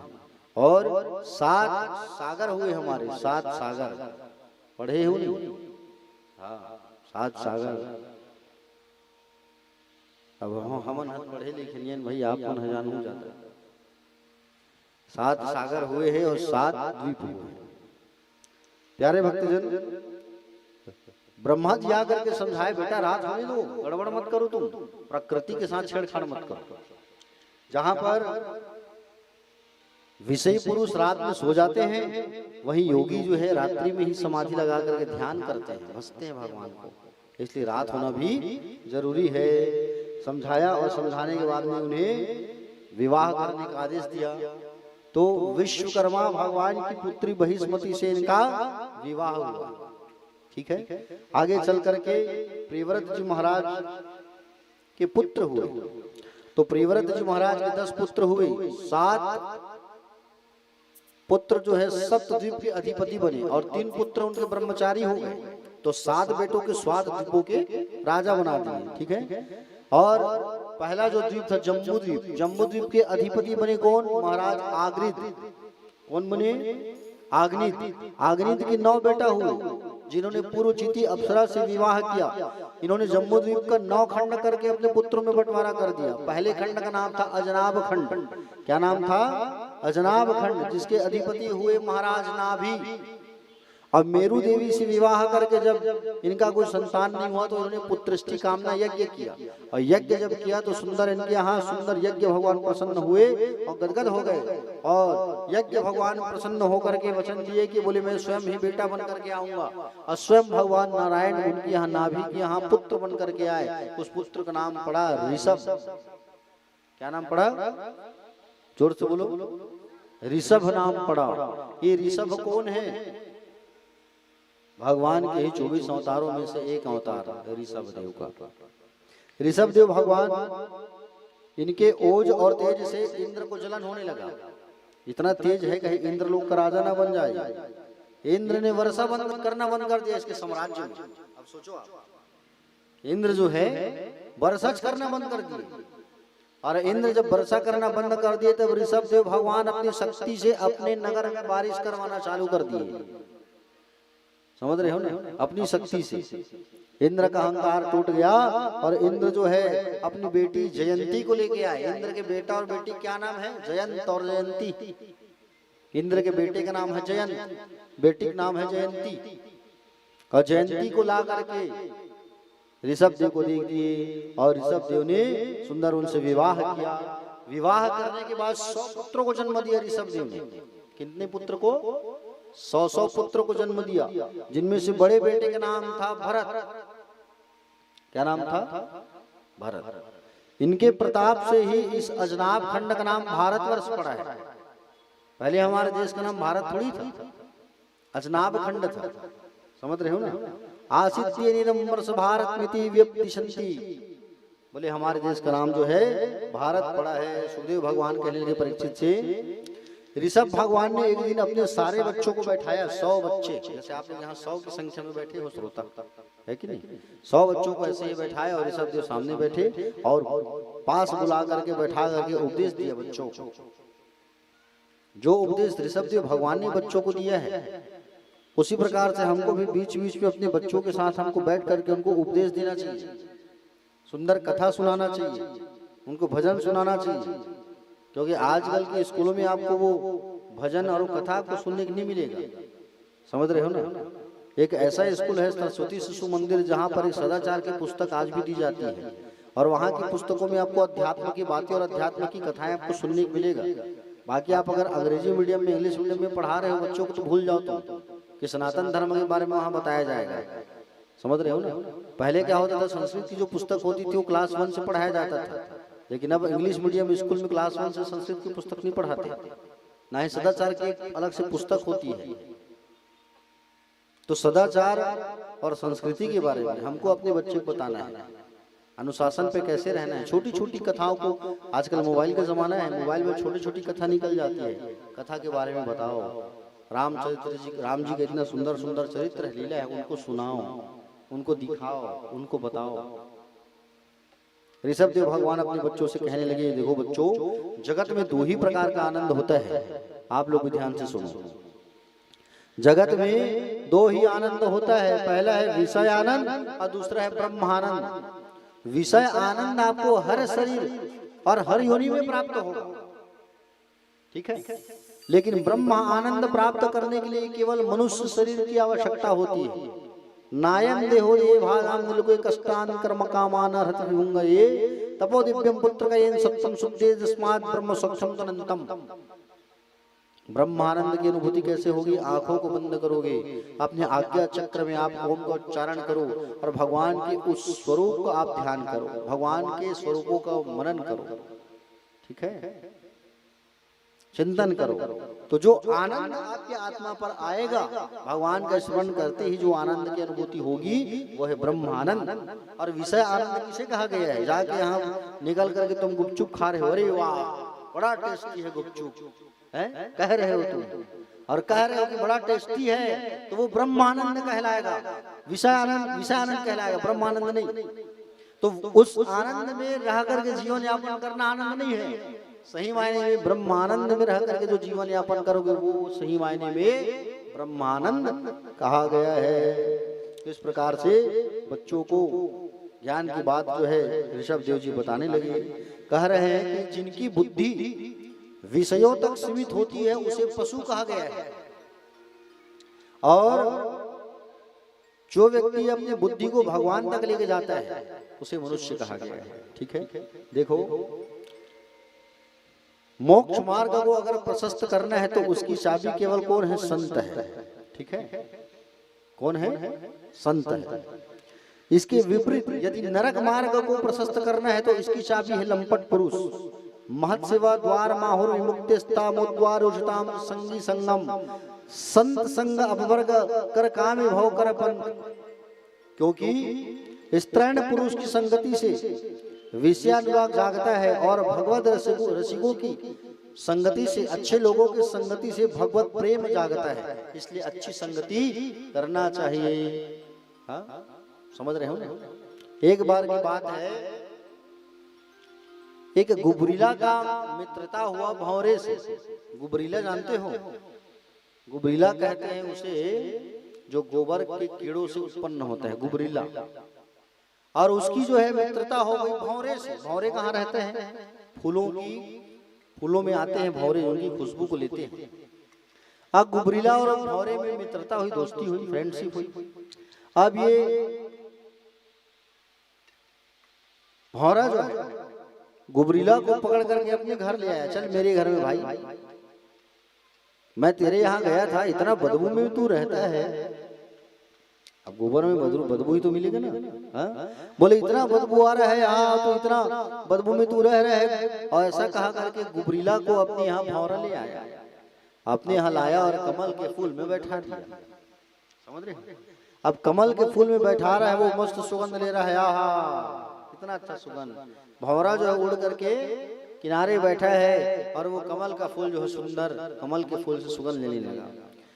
भौरा जो है उन्हें छोड़ करके दूसरे स्थान पर गया। कुछ दिन तक इनको बढ़िया सुगंध लेने दो, हमारे घर में रहने दो। अब शाम जैसे हुई तो कमल की जो पंखुड़ी है वो बंद हो गई। अब ये डरने लगा, दरवाजा बंद हो गया, इन मित्र के घर का दरवाजा बंद हो गया। एक दिन एक भक्त आया और भक्त आकर के कमल के फूल को तोड़ करके शिव जी में चढ़ा दिया। दूसरा भक्त आया, पानी डाला, वो पानी बह के गंगा में चला गया। गंगा में जा करके तैरने लगा ये गुबरीला जो है। उधर से मित्र ने देखा, भौरा जो है खोजते खोजते आया और आकर के देखा, अरे गुबरीला मित्र तुम गंगा में तैर रहे हो। गुबरीला कहने लगा, मित्र तुम्हारे कारण तुम्हारी वजह से आज मैं गंगा में तैर रहा हूँ, नहीं तो मैं उस गोबर में ही रहता। तुमसे मित्रता करके मुझे फायदा ही हुआ है, मित्र धन्य हो धन्य हो। भौरा उड़ करके गया, गुबरीला को गंगा से बाहर लाया। समझ रहे हो? इस दृष्टांत का अर्थ ये होता है कि आप अच्छी संगति करोगे तो कुछ अच्छा ही मिलेगा आपको, अब बुरा संगति करोगे तो बुरा ही मिलेगा। समझ रहे हो ना? अच्छी संगति करके वो तर गया गुबरीला जो है, तो अच्छी संगति हमको भी करना चाहिए। संगत अच्छा रहेगा तो जीवन सुधरेगा, सतमार्ग का रास्ता मिलेगा, मोक्ष का रास्ता मिलेगा। सत्संग करोगे, सत्कर्मों का संगत करोगे, महापुरुषों का संगत करोगे। समझ रहे हो ना? हाँ प्यारे भक्तजन, ऋषभ देव अपने पुत्रों को समझाने लगे, जब तक भगवान वासुदेव में आपकी प्रीति नहीं होगी। भगवान श्री कृष्ण का एक नाम क्या है? वासुदेव। वसुदेव जिनका नाम है उनके पिता का नाम है, और वासुदेव कहते हैं भगवान श्री कृष्ण को। तो कहे जब तक तुम्हारी ये जो प्रीति है वासुदेव के चरणों में नहीं होगा, तब तक ये जन्म मरण का प्रपंच जो है छूटने वाला नहीं है। इसलिए तुम्हें मृत्यु भय से मुक्ति दिलाने में अगर कोई सहयोग प्रदान करेगा तो वो है केवल भगवान का चरणारविंद। भगवान का चरणारविंद ही आपको मोक्ष दिलाएगा। इस प्रकार दिव्य उपदेश देकर ऋषभदेव भगवान ने परमहंस वृत्ति को धारण कर लिया और पागलों की तरह भ्रमण करने लगे। ऋषभदेव महाराज पागल बन गए। पागल मतलब भगवान के लिए जो गल जाए, जीवन को गला दे, वो है पागल। हाँ? आप भी पागल बन जाओ। समझ रहे हो ना? पागल बनना बड़ा अच्छा है। संसार के प्रपंच से दूर क्या लेना देना किसी से। हाँ? पागल बन जाओ और एक बार भगवान का नाम लेकर के पागल बन जाओगे तो फिर देखो कितना आनंद आएगा। हाँ? समझ रहे हो ना? ऋषभदेव भगवान जहाँ चलते थे जाते थे वहां पर उनके आने से इत्र की खुशबू फैल जाती थी। लोग जान जाते थे कि ये क्षेत्र में ऋषभदेव भगवान आए हैं करके, सबको मालूम चल जाता था। समझ रहे हो ना प्यारे भक्तजन? ऋषभदेव भगवान जो है अष्ट सिद्धियों को सुंदर ठुकरा दिया और परम गति को प्राप्त हुए। ऋषभदेव भगवान के चरित्रों का अनुकरण एक अरहन नाम के राजा ने किया, और अरहन नाम के राजा ने किया, वहीं से जैन मत का शुभारंभ हो गया। समझ रहे हो ना? ऋषभदेव भगवान के चरित्रों का गुणगान किया अरहन नाम के राजा ने, वहां से जैन मत का प्रारंभ हुआ। जैन मत। बोलिए गोविंद भगवान की। आइए अब भरत जी महाराज की पतित पावन कथा को रसपान करते हैं, जिनके नाम से हमारे देश का नाम भारत पड़ा है। समझ रहे हो ना? हमारा एक ऐसा देश है जहां हमारे देश को माँ कह करके पुकारा जाता है। पुकारते हैं कि नहीं पुकारते हैं? बोलो। बाकी देशों को भारत हमारा जो देश है उसको माँ कहते हैं, लेकिन बाकी देश को हम माता नहीं कहते। कहते हैं कि अमेरिका गए हो आप लोग, अमेरिका जाते हो तो अमेरिका माता ऐसा कहते हैं क्या? नहीं कहते। पाकिस्तान माता ऐसा कहते हैं क्या? नहीं कहते। लेकिन हमारे देश को माँ का दर्जा मिला है। माँ, भारत माँ। और हम लोग जो जिस प्रदेश पर रहते हैं उस प्रदेश को भी महतारी का दर्जा मिला है, छत्तीसगढ़ महतारी। हाँ? मिला है कि नहीं मिला है? महतारी का दर्जा मिला हुआ है, समझ रहे हो ना? क्योंकि हम सब जो है, हमारा प्रदेश भी कितना अच्छा है, छत्तीसगढ़ महतारी, जहाँ के लोगों से आप एक गिलास पानी मांगोगे तो आपको खाना दे देंगे। ऐसे होते हैं हमारे छत्तीसगढ़ के लोग।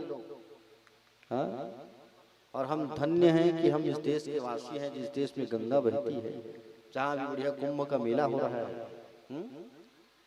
धन्य मानो अपने आप को आप। प्यारे भक्तजन, भगवान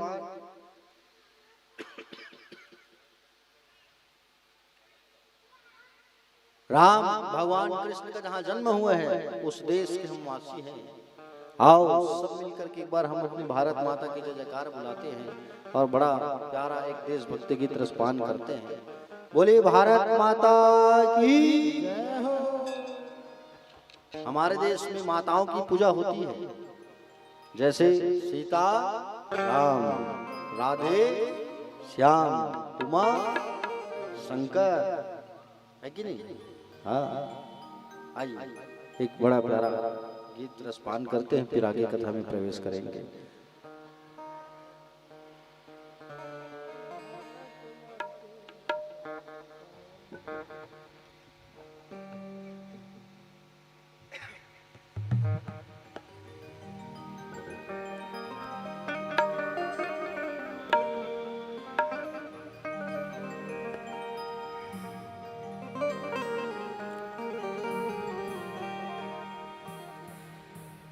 गुरु ब्रह्मा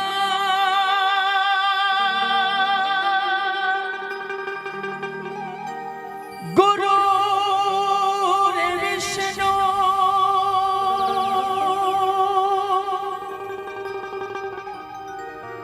गुरु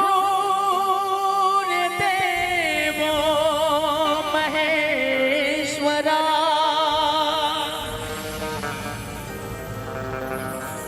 गुरुर साक्षात् परम ब्रह्म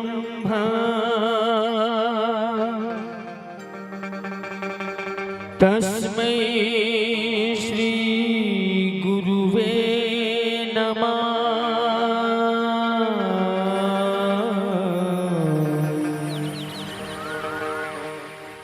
जहाँ डाल डाल पर सोने की चिड़िया करती है बसेरा, ओ भारत देश है मेरा, ओ भारत देश है मेरा। जहाँ सत्य अहिंसा और धर्म का पग पग लगता तेरा, ओ भारत देश है मेरा, ओ भारत देश है मेरा। जहाँ डाल डाल पर सोने की चिड़िया करती है बसेरा, ओ भारत देश है मेरा, ओ भारत देश है मेरा। जहाँ सत्य अहिंसा और धर्म का पग पग लगता तेरा, ओ भारत देश है मेरा, ओ भारत देश है मेरा। जय भारती जय भारती जय भारती जय भारती।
सूरज सबसे पहले आकर डाले अपना फेरा।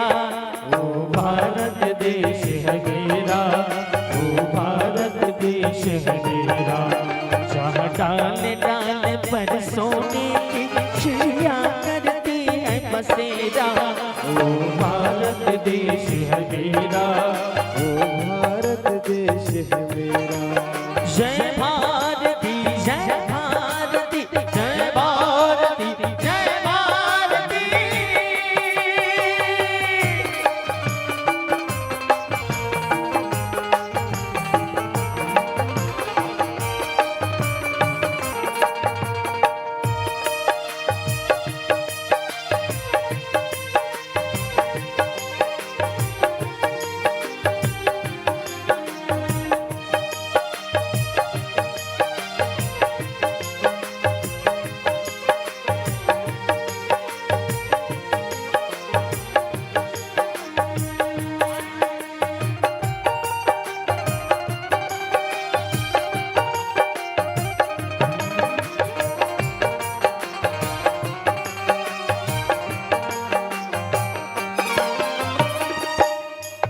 जहाँ गंगा यमुना कृष्ण और कावेरी बहती जाए। हरिओम हरिओम हरिओम हरिओम। जहाँ उत्तर दक्षिण पूरब पश्चिम को अमृत पिलवाए, ये अमृत पिलवाए। कहीं ये फल और फूल उगाए, केसर कहीं बिखेरा।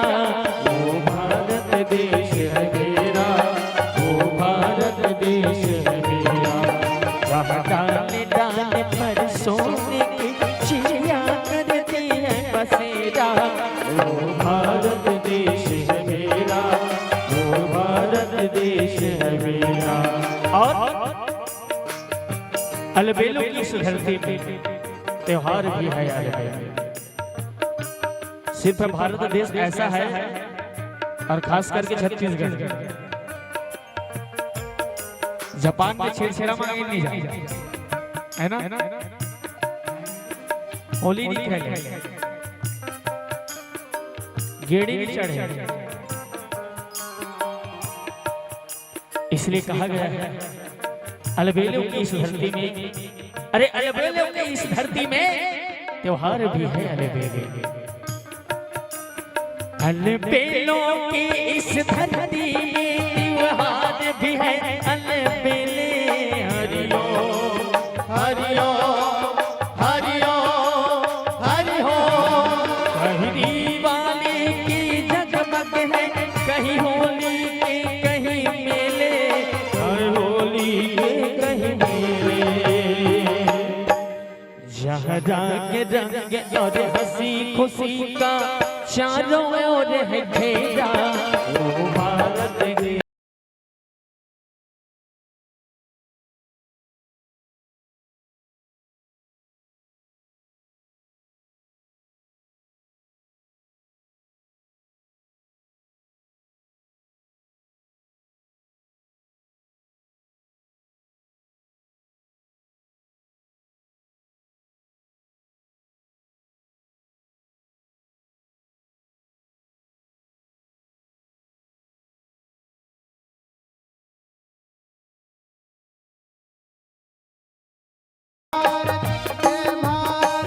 जय भारती जय भारती जय भारती।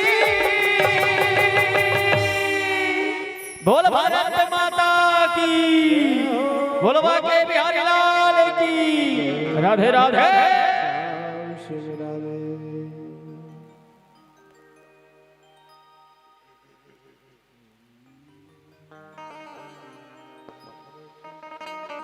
बोलिए वृंदावन बिहारी लाल की। दोनों हाथों को एक बार बड़े भाव से उठाइए, और जिनके दो हाथ है वही उठाना, जिनके हाथ नहीं हो मत उठाना। चलिए और कहिए, और जोर से, और जोर से। राधे राधे।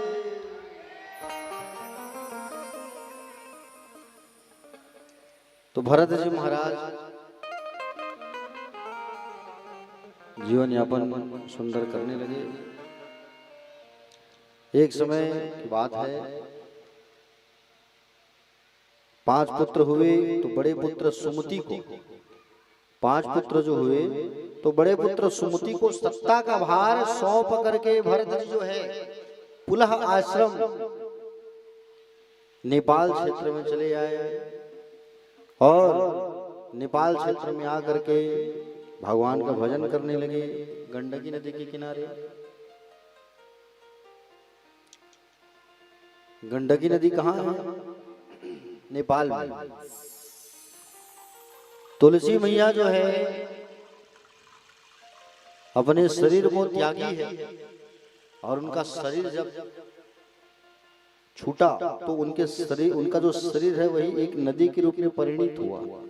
उस नदी का नाम पड़ा है गंडकी, गंडकी नदी। और इस गंडकी नदी पर,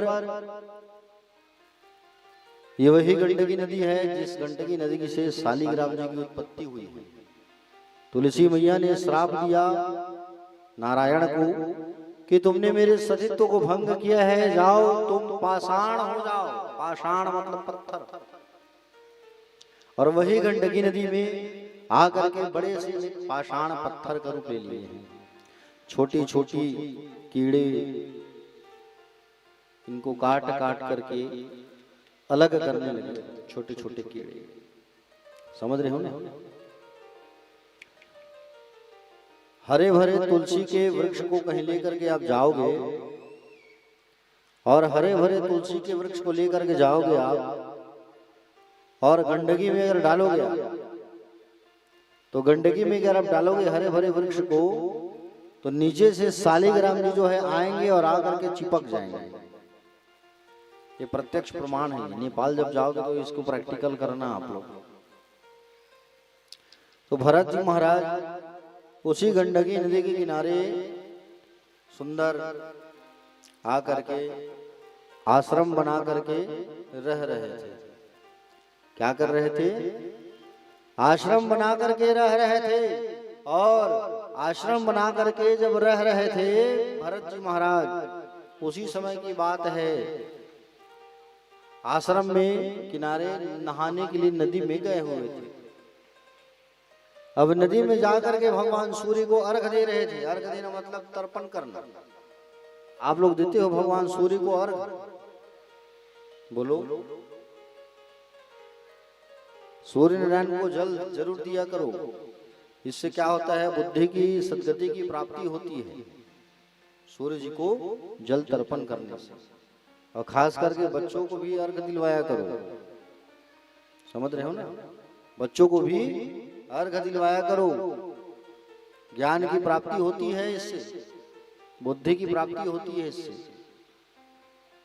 और भरत जी महाराज जल तर्पण कर रहे थे सूर्य को। उसी समय एक मृगी, मृगी मतलब समझते हो? हिरणी, हिरण और हिरणी सुने हो ना? हिरण को कहते हैं मृग और हिरणी को कहते हैं मृगी। ठीक है? हिरण को क्या कहते हैं? मृगी। तो ये हिरणी जो है पानी पी रही थी नदी में।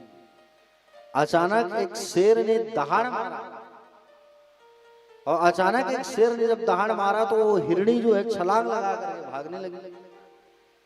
और छलांग लगा करके जब भागने लगी वो हिरणी जो है, उसी समय हिरणी के गर्भ से एक बालक निकल गया, बच्चा निकला, और वो हिरणी मर गई। अब उस बच्चा को जब देखा भरत जी सोचे, बोले इसको नहीं बचाऊंगा तो पाप लगेगा, मुझे दोष लगेगा, इसलिए इसकी रक्षा करना भी जरूरी है। भरत जी महाराज उस हिरणी के बच्चे को ले आए, और हिरणी के बच्चे को ला करके पालन पोषण करने लगे। उस बच्चे के साथ कोमल कोमल घास तोड़ करके लाते थे, खिलाते थे, दूध पिलाते थे। भरत जी का चित्त उस मृग शावक से चिपकने लगा। आश्रम में चहल पहल हो गई।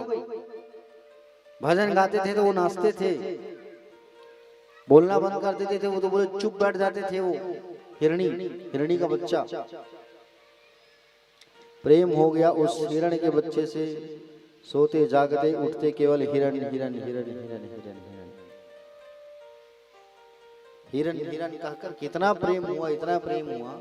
एक बार भरत जी महाराज जंगल गए थे समिधा तोड़ने के लिए, और भरत जी महाराज समिधा तोड़ने के लिए गए हुए थे जंगल। अचानक उनके आश्रम के बाहर बहुत सारे हिरण जो है चारा चरने आए, बहुत सारे हिरण। और बहुत सारे हिरण जब चारा चरने आए तो उन हिरणों के साथ में जा करके झुंड में मिल गए कि मेरे परिवार वाले जा रहे हैं करके, और मेरे परिवार वाले जा रहे हैं करके वो झुंड में मिल गए। और झुंड में मिल करके क्या किए, झुंड में मिल करके भरत जी महाराज को छोड़ करके चले गए, वो हिरणी का बच्चा। अब हिरणी का बच्चा जो है भरत जी महाराज को छोड़ करके चले गए। अब ये इतना ज्यादा प्रेम में आसक्त हो गए थे, इतना ज्यादा प्रेम में आसक्त हो गए थे ये कि हिरण का जब बच्चा गया तो उनको याद कर करके रोने लगे, याद कर करके रोने लगे। मेरा हिरण मुझे छोड़ के चला गया, मेरा हिरण मुझे छोड़ करके चला गया, मेरा हिरण मुझे छोड़ करके चला गया, रोने लगे।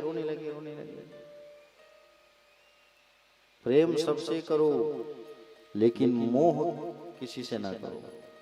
मोह करना है तो केवल नारायण से करो, कन्हैया से करो, संसारिक लोगों से मत करना, ठीक है।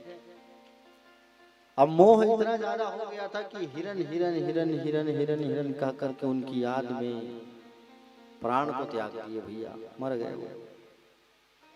अब हिरण हिरण कह करके प्राण को जब त्यागे, मृत्यु हो गई उनकी, और मरे तो दूसरा जन्म जो हुआ वो हिरण का ही हुआ।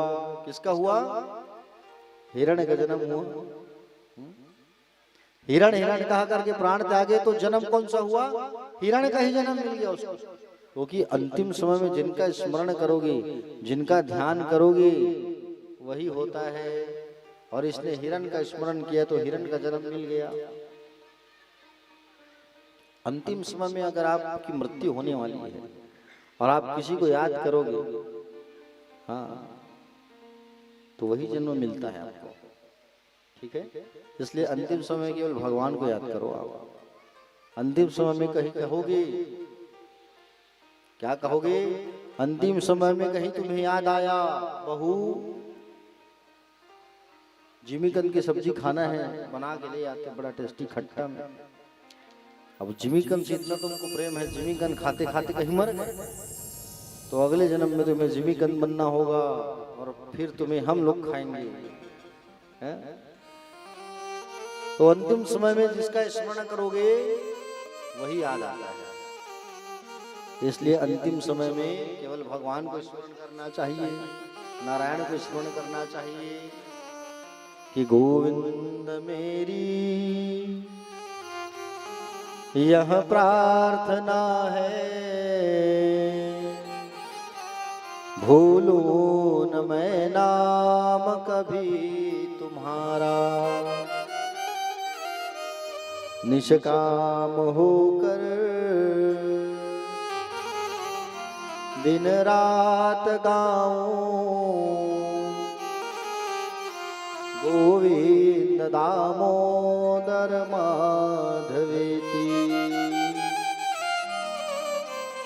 गाता यही मैं तननाथ त्यागूं, गोविंद दामोदर माधवेति। देहांत काले, जो मैं बोल रहा हूं उसे रोज बोला करो। देहांत काले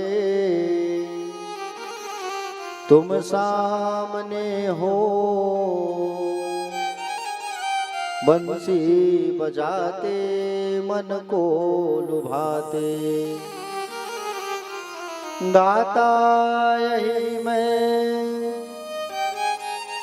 तननाथ त्यागूं, गोविंद दामोदर माधवेति। माता यशोदा हरि को जगावे, उठो जागो मोहन नैन खोलो। द्वारे खड़े गोप बुला रहे हैं, गोविंद दामोदर माधवेति। कोई नवेली पति को जगावे, उठो जागो प्राणेश अब नींद त्यागो। बेला यही है हरि गीत गाओ, गोविंद दामोदर माधवेति। और भगवान से कहो, नाता भला क्या जग से हमारा, आए यहाँ क्यों कर क्या रहे हैं। सोचो विचारो हरि को पुकारो, गोविंद दामोदर माधवेति। कि गोविंद मेरी यह प्रार्थना है, भूलूं न मैं नाम कभी तुम्हारा। निष्काम होके दिन रात गाऊं, गोविंद दामोदर माधवेति। कहो कि प्रभु अंतिम समय में आप हमारे सामने रहो। और भरत जी हिरण्य का ध्यान करते करते मर गए, बन करके आए हिरण्य। पूर्व जन्म की सभी बातें इनको याद थी, स्मरण थी, इसलिए भगवान का नाम लेते थे और जानबूझकर सूखे सूखे पत्तों को खाने लगे। मर जाऊंगा, मर गए। तीसरा जन्म हुआ अंगिरा गोत्री ब्राह्मण परिवार में। कहाँ हुआ? अंगिरा गोत्री ब्राह्मण के यहाँ हुआ।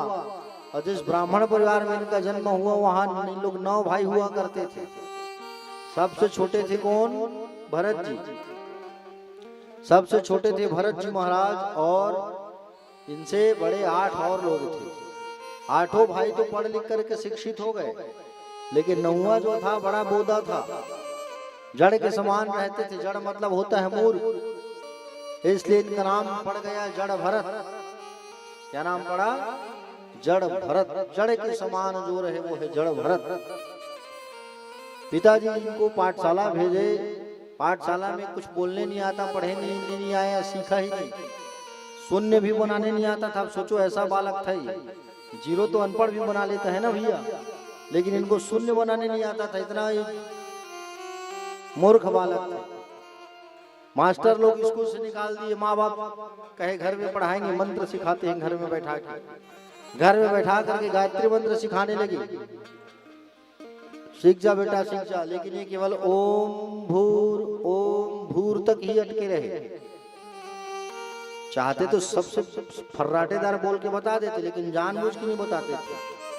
ब्राह्मण परिवार में जन्म लिया हूँ, कहीं मंत्र पढ़ के बता दूंगा, पिताजी पंडिताई करना सिखाएंगे, अब पूजा पाठ कराने जाऊंगा उससे दक्षिणा मिलेगा, दक्षिणा की तरफ मेरा मन आकर्षित हो जाएगा, मेरा मन भगवान में नहीं लगेगा, पैसे की ओर जाएगा। इसलिए मैं मंत्र बोल के नहीं बताऊंगा पिताजी को। इसलिए वो ओम भूर तक ही अटके रहे। पिताजी कहे कि बेटा तू कुछ कर नहीं सकता, खेत जाओ और खेत में जाकर देख के आना, हमने चारा डाल करके हम आए हैं, खेत में कोई पक्षी चारा ना खाने आए। इन्होंने विचार किया कि बोले जितने पक्षी हैं मैं सबको बुलाऊंगा और खाते कैसे हैं देखता हूँ। आओ संसार के पक्षी लोग आओ आओ, खाने वाले राम, खिलाने वाले राम, रोकन का क्या काम, आओ। जितने चिड़िया सब आ करके टपाटप टपाटप टपाटप खा के सब खत्म कर दिए भैया। माँ बाप गए खेत, जाके देखे खेत में धान जग गया होगा भैया, कहाँ एक ठो बीज जन्नी नई जगह है, सब तो खाली चिड़िया लोग। हे भगवान, बड़ा मूर्ख बोदा लड़का है ये, हैं? ऐसा लड़का ले बने, बिना लड़का कर हाथे नहीं बने भगवान, नहीं निचट जोजो लड़का मिल गया हमला। तो भरत जी महाराज को घर में रखे, माँ बाप कहे घर में रहना बेटा, घर का काम करना। 5 बजे नल खुलता है, पानी भर के रखना, हमारे आते तक हम लोगों को खेत से आने में देर हो जाएगा। भरत जी महाराज जो रहे, भरत जी महाराज पानी भरने को आदेश दिए हैं, ऐसा कहा करके पूरे घर में पानी भर दिए। माँ बाप लोग आए, देखे पड़ोसी के घर को देखे सूखा, अपने घर को देखे पानी बह रहा है दरवाजे से तुर तुर तुर तुर। घर में जाके देखे पानी से पानी, लोटा में पानी, गिलास में पानी, थाली में पानी, प्लेट में पानी, मग में पानी, गुंडी में पानी, बच गया पटुआ में पानी। पटुआ समझता हो? पटाव वाले घर को पटुआ बोलते हैं, वो तो ऊपर सामान रखने का होता है। हे भगवान, ऐसे बच्चे से तो बिना बच्चे के रहो कहे, और छोड़ करके त्याग करके चले गए वहां से बच्चे को। तू जा भैया, हमारे घर में मत रह, आज से तुझे हम पागल घोषित करते हैं, जड़ मूर्ख। भरत जी कहे, मैं तो यही चाहता था कि तुम कब मुझे पागल घोषित करो, तो मैं पागल बन के रहूं। पागल बन जाओगे तो लोग तुमसे काम ही नहीं करवाएंगे, और काम पागल नहीं बनोगे तो लोग से तुमके काम से इच्छा रखेंगे। एक ठो तो काम करेगा हमारा, लेकिन पागल बन गए कौन तुमसे काम कराएगा? कोई तुमसे काम नहीं कराएगा। पागल बन करके मस्त मगन होकर के रहने लगे भरत जी महाराज। भरत जी महाराज जो है पागल बन कर रहने लगे, जंगल में विचरण करने लगे। उसी जंगल में आदिवासियों का सरदार कौन था? जोर से बोलो। आदिवासियों का सरदार था, और ये जो सरदार था इसने बलि मांगा था, तो बड़ी इच्छा किया था माँ काली के मंदिर में। क्या इच्छा किया था माँ काली के मंदिर में कि मैं एक बेटा मेरा हो जाने पर मैं नर बलि करूंगा। कहे क्या बलि करूंगा? नर बलि करूंगा, ऐसा इनका इच्छा था। बोले ठीक है। और सरदार जो है, ये सरदार जो था आदिवासियों का, उसका एक बेटा भी हो गया। अब बेटा जब हुआ तो खुश होकर के इसने कहा, जाओ रे जंगल में पकड़ के लाओ, जंगल में किसी को पकड़ के लाओ, नर को आदमी को पकड़ के लाओ, माँ काली के मंदिर पर लेके आना और उसका बलि करेंगे, जाओ। अब ये सैनिक गए, सिपाही गए पकड़ने। सैनिक जब गए तो भरत जी महाराज ने मिले, कोई दूसरा नहीं मिला।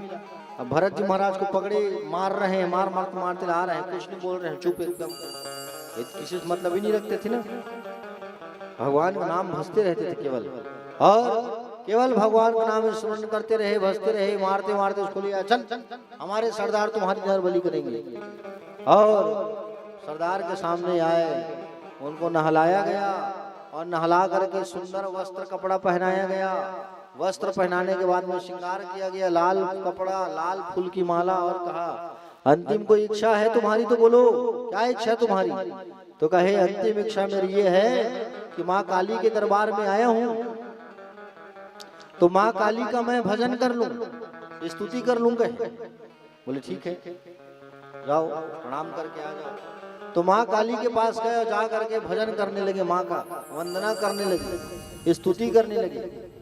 सुंदर माँ को स्नान करा रहे हैं, पूजा कर रहे हैं, लाल फूल चढ़ा रहे हैं। आहा, भरत जी महाराज माँ भद्रकाली मैया की पूजा कर रहे हैं, और सुंदर पूजा कर रहे हैं, वंदना कर रहे हैं, स्तुति कर रहे हैं भरत जी महाराज माँ काली की।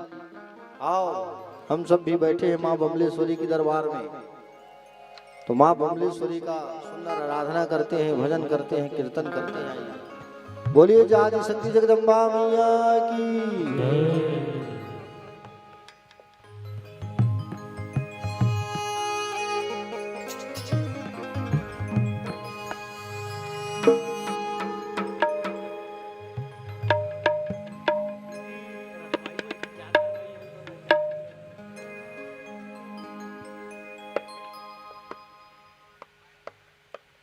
या देवी सर्वभूतेषु काली रूपेण संस्थिता नमस्तस्यै नमस्तस्यै नमस्तस्यै नमो नमः या देवी सर्वभूतेषु काली रूपेण संस्थिता नमस्तस्यै नमस्तस्यै नमस्तस्यै नमो नमः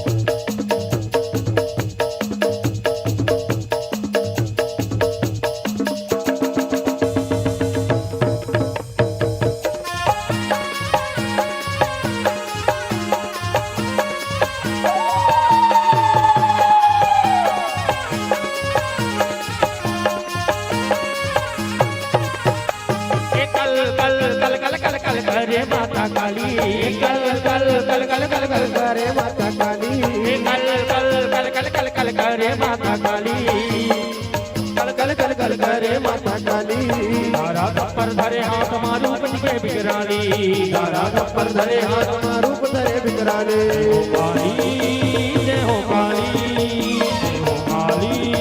जय हो काली जय हो काली कल कल करे माता काली कल कल कल कल कल कल करे माता काली कल कल कल कल कल कल करे माता काली कल कल कल कल कल कल करे माता काली तारा पर धरे हाथ मारू बन के बिगराली तारा पर धरे हाथ मारू धरे बिगराली काली जय हो काली काली जय हो काली काली जय हो काली जय हो काली जय हो काली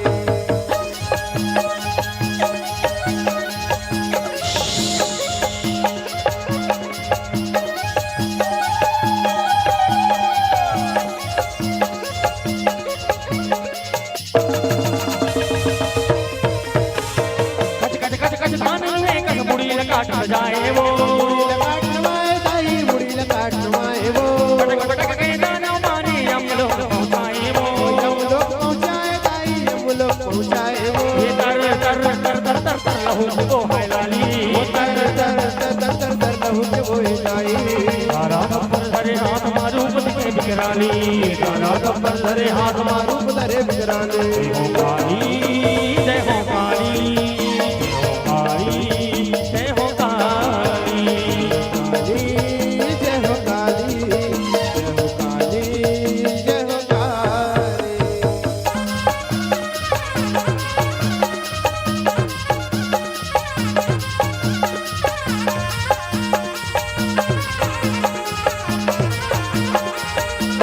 मुड़ी मुड़ी के बाला पहले चुनी मुड़ी छड़ियाए वो मुड़ी छड़ियाए दाई चुनी मुड़ी छड़ियाए वो चुनी मुड़ी छड़ियाए दाई चुनी मुड़ी छड़ियाए वो मुड़ी छड़ियाए दाई चुनी मुड़ी छड़ियाए वो एक काल रूप कंकाल माता जिया अपन लमाए वो जिया अपन लमाए दाई जिया अपन लमाए वो एक काट काट कट कट कट कट के लहू के लाली एक काट काट कट कट कट कट के लहू के गाई काट काट कट कट कट कट के लहू के लाली ओ काट काट कट कट कट के लहू के गाड़ी तारा पर धरे हाथ मारी पति पे बिगराली तारा पर धरे हाथ मारू धरे बिगराली हो काली जय हो काली जय हो काली जय हो काली जय हो काली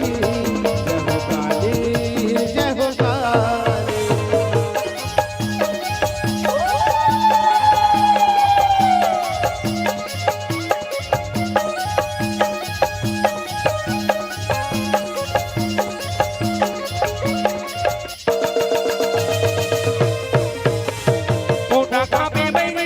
जब काली हजर जेवो काली हजर दाई जब काली हजर जेवो माने नहीं माता काली देवता मन के बर जेवो मन के बर दाई देवता मन के बर जेवो एक कोटा का पे बई मन के जब काली हजर जेवो काली हजर दाई जब काली हजर जेवो माने नहीं माता काली देवता मन के बर जेवो देवता मन के बर दाई देवता मन के बर जेवो पाट पाट पट पट पट दाना मारे काली पाट पाट पट पट पट दाना मारे काली हे पाट पाट पट पट पट पट दाना मारे काली पाट पाट पट पट पट पट दाना मारे काली तारा पर धरे हाथ मारू बन के बिगराली तारा पर धरे हाथ मारू धरे बिगराली हो काली जय हो काली जय हो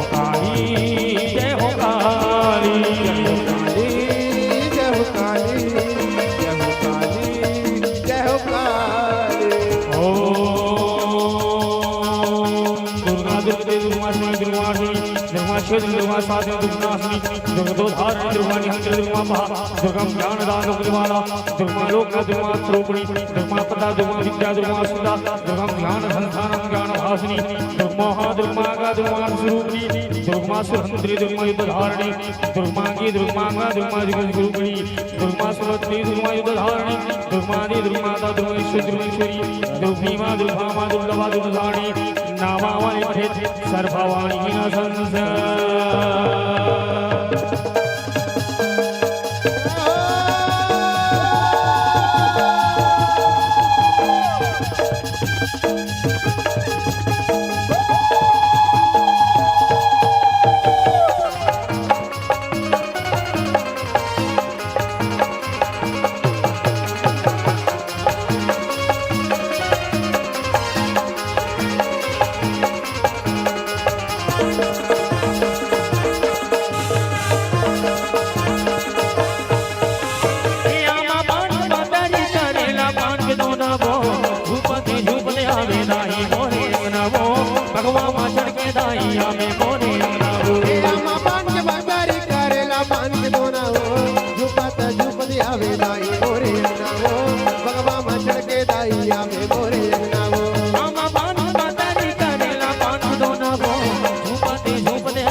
पैजनिया हो छम छम बाजा दे बेदाई तोर पैजनिया हो बाजा थे वैदाई तुर पैजनिया हो छम बाजा थे वैदाई तुर पैजनिया हो छम छम बाजा दे बेदाई तोर पैजनिया हो छम छम बाजा दे बेदाई तोर पैजनिया हो छम बाजा दे वैदाई तुर पैजनिया हो छम बाजा दे वैदाई तुर पैजनिया हो छम छम बाजा दे छम छम बाजा दे बेदाई तोर पैजनिया हो रूपति सुपर आवे दाई मोरे रंगना हो भगवा मा चढ़ के दाई आवे मोरे रंगना हो आमा पान के बातारी करेला पान के दोना हो झुपत झुपत आवे दाई मोरे ना हो भगवा मा चढ़ के दाई आवे मोरे ना हो ए आमा पान बातारी करेला पान के दोना हो रूपति सुपर आवे दाई मोरे रंगना हो भगवा मा चढ़ के दाई आवे मोरे रंगना हो आमा पान के बातारी करेला पान के दोना हो झुपत झुपत आवे दाई मोरे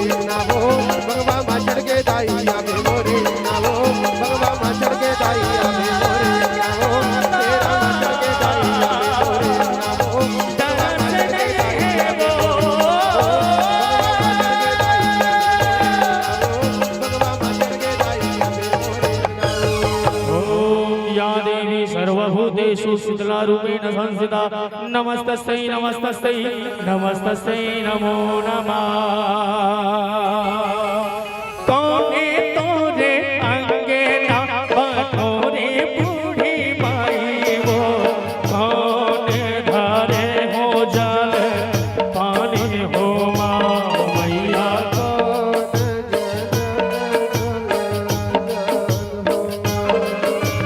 शीतल के तोर शीतला मैया दया माया के सागर वो दया माया के सागर शीतल माँ के सागर भवानी दया माया के सागर हो दया माया के सागर छोड़ के तय जनता में मैया ये कुटिया ये आंगन वो ये कुटिया ये आंगन ये कुटिया आंगन भवानी ये कुटिया आंगन हो ये कुटिया आंगन मैया लनी दया बैना मैया लनी दया बैना पावन चले पुर मैया मैया लनी दया बैना पावन चले पुर मैया मैया लनी दया बैना मैया जी ललान पर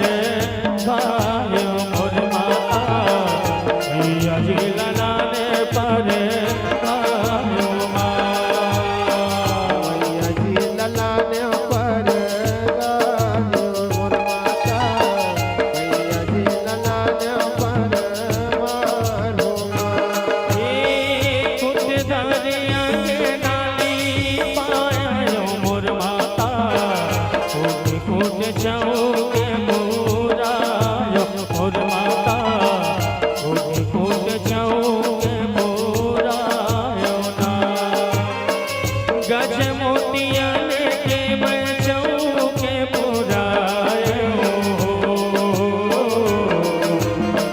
सोने के कल समाधिया ना जलायो माँ सोने के कल समाधायो माँ मैया जी ललाने पर गायो मोर माता मैया जी ललाने पर गायो माँ मैया जी ललाने पर गायो मोर माता मैया जी ललाने पर गायो माँ बोल बमलेश्वरी मैया की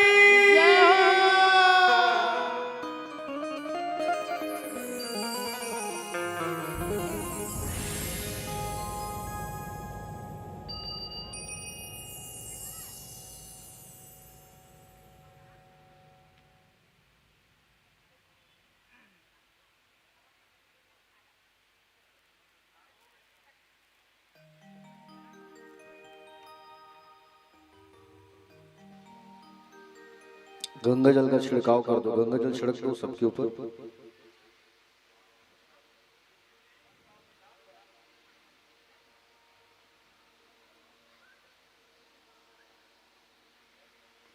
बोले वृंदावन बिहारी लाल की। चलिए दोनों हाथ उठा के कहेंगे सभी बड़े प्रेम से बड़े भाव से राधे राधे श्याम से मिला दे।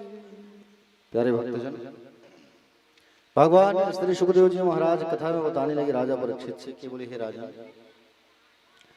भरत जी महाराज जब माँ के पास गए और सुंदर पूजा करने लगे उनकी, जब उनकी सुंदर पूजन करने लगे, आराधना करने लगे, आराधना करके जैसे ही भरत जी महाराज आए तो आदिवासी राजा जो है उनकी बलि करने लगा। और बलि जब करने लगा उसी समय माँ भद्रकाली प्रकट हुई और उस आदिवासी राजा के सिर को धड़ से काट देती है मैया जो है, और भरत जी महाराज को सुंदर माँ जो है दर्शन देती है और दर्शन देकर के सुंदर कृतार्थ करती है। प्यारे भक्तजन, आपको बता दूं मैं, भरत जी महाराज कोई दूसरे नहीं, स्वयं नारायण के ही पुत्र थे। इनके पिता का नाम था ऋषभ। तो ऋषभ कौन है? ऋषभ जो है नारायण ही है। और नारायण का जो बेटा है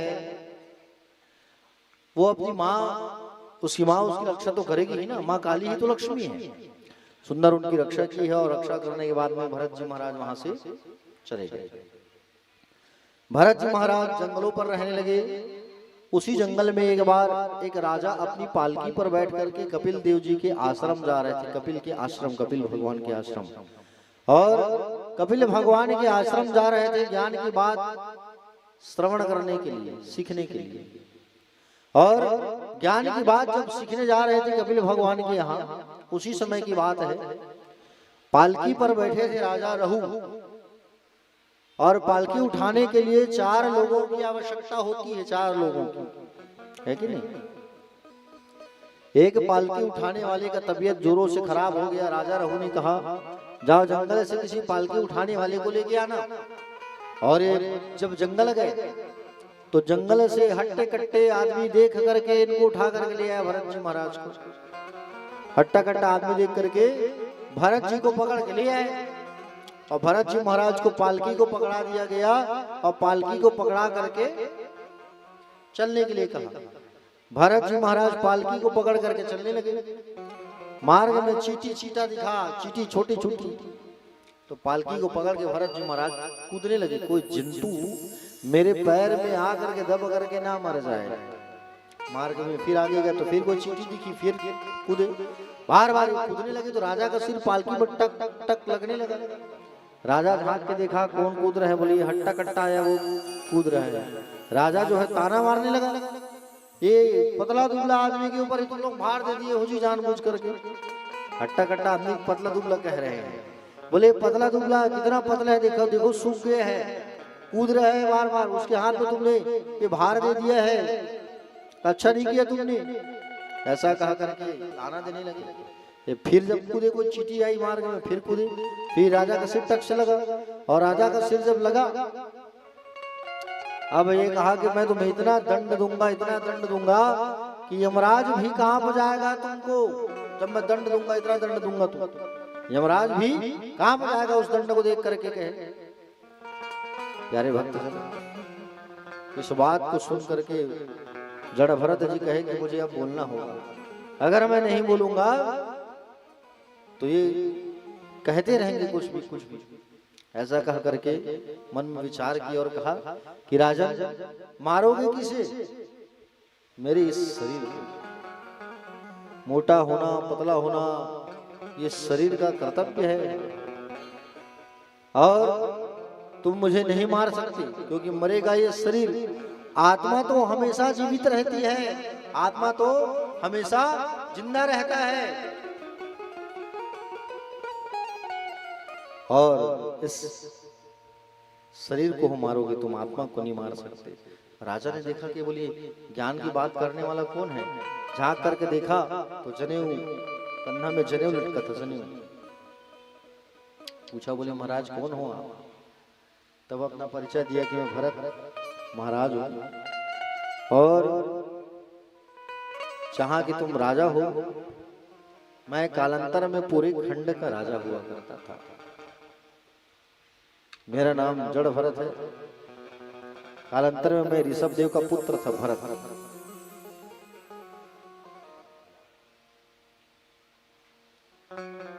सुंदर कपिल भगवान के आश्रम जा रहे थे और वहीं बैठ करके उन्होंने ज्ञान ले लिया और वापस चले आए। आगे नरकों का वर्णन बताया गया है। सुखदेव जी ने राजा परीक्षित को 28 हमारे प्रमुख नरक होते हैं, नरकों के बारे में बता रहे थे।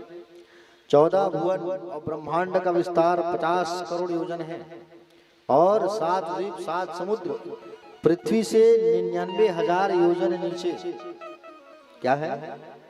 यमराज की नगरी। पृथ्वी से 99,000 योजन नीचे और 99,000 योजन नीचे यमराज की दूरी है। एक योजन में 14 से 16 किलोमीटर की दूरी होती है। अब 99,000 योजन नीचे अंदर दूरी बताओ। इतनी दूरी पर यमराज की नगरी है, जिस नगरी का नाम है संयमनी पुरी। और जो व्यक्ति जैसा पाप करता है वैसा उनको नरक में, उस नरक में ले जाया जाता है। 28 नरकों के बारे में सुंदर बता रहे थे। 28 नरकों के बारे में, जो दूसरों के धन को स्त्री का हरण कर लेते हैं तो उन्हें तामिस्त्र नाम के नरक में ले जाकर के पटकते हैं नियम के दूत। और तामिस्त्र नाम के नरक में ले जाकर के पटकते हैं, वहां अंधेरे में रहना पड़ता है जीव। जो जीव की हत्या करके खाता है वो रौरव नाम के नरक में जाता है और वहां वही पशु उनसे बदला लेते हैं। जैसे कि आप लोग जीव की हत्या करके खाते हो, मत खाया करो। कितने लोग खाते हो जीव की हत्या करके? जरा हाथ उठाओ तो। हाँ, संडे वंडे के चल जाते महाराज, कबू कबू संडे वंडे के क्या है, सब कुछ छुट्टी रही थे। नहीं ज्यादा नहीं खान, हम अंडा चला खा लेते। वो मांस थोड़ी आती महाराज। हाँ, कौन की ही से मांस नहीं आया कि बताओ। अरे वो में तो जीव हरी थे दाई हो। मुर्गी का बच्चा रहता कि नहीं रहता है? तुम तो महापाप कर रहे हो, भ्रूण हत्या कर रहे हो, बाल हत्या का दोष लग रहा है। कई लोग बोलते हैं ऐसा, अंडा में मांस नहीं होता महाराज करके बोलते हैं कई लोग ऐसा। लेकिन भैया उसमें जीव तो है, तुम उसे मार के खा रहे हो।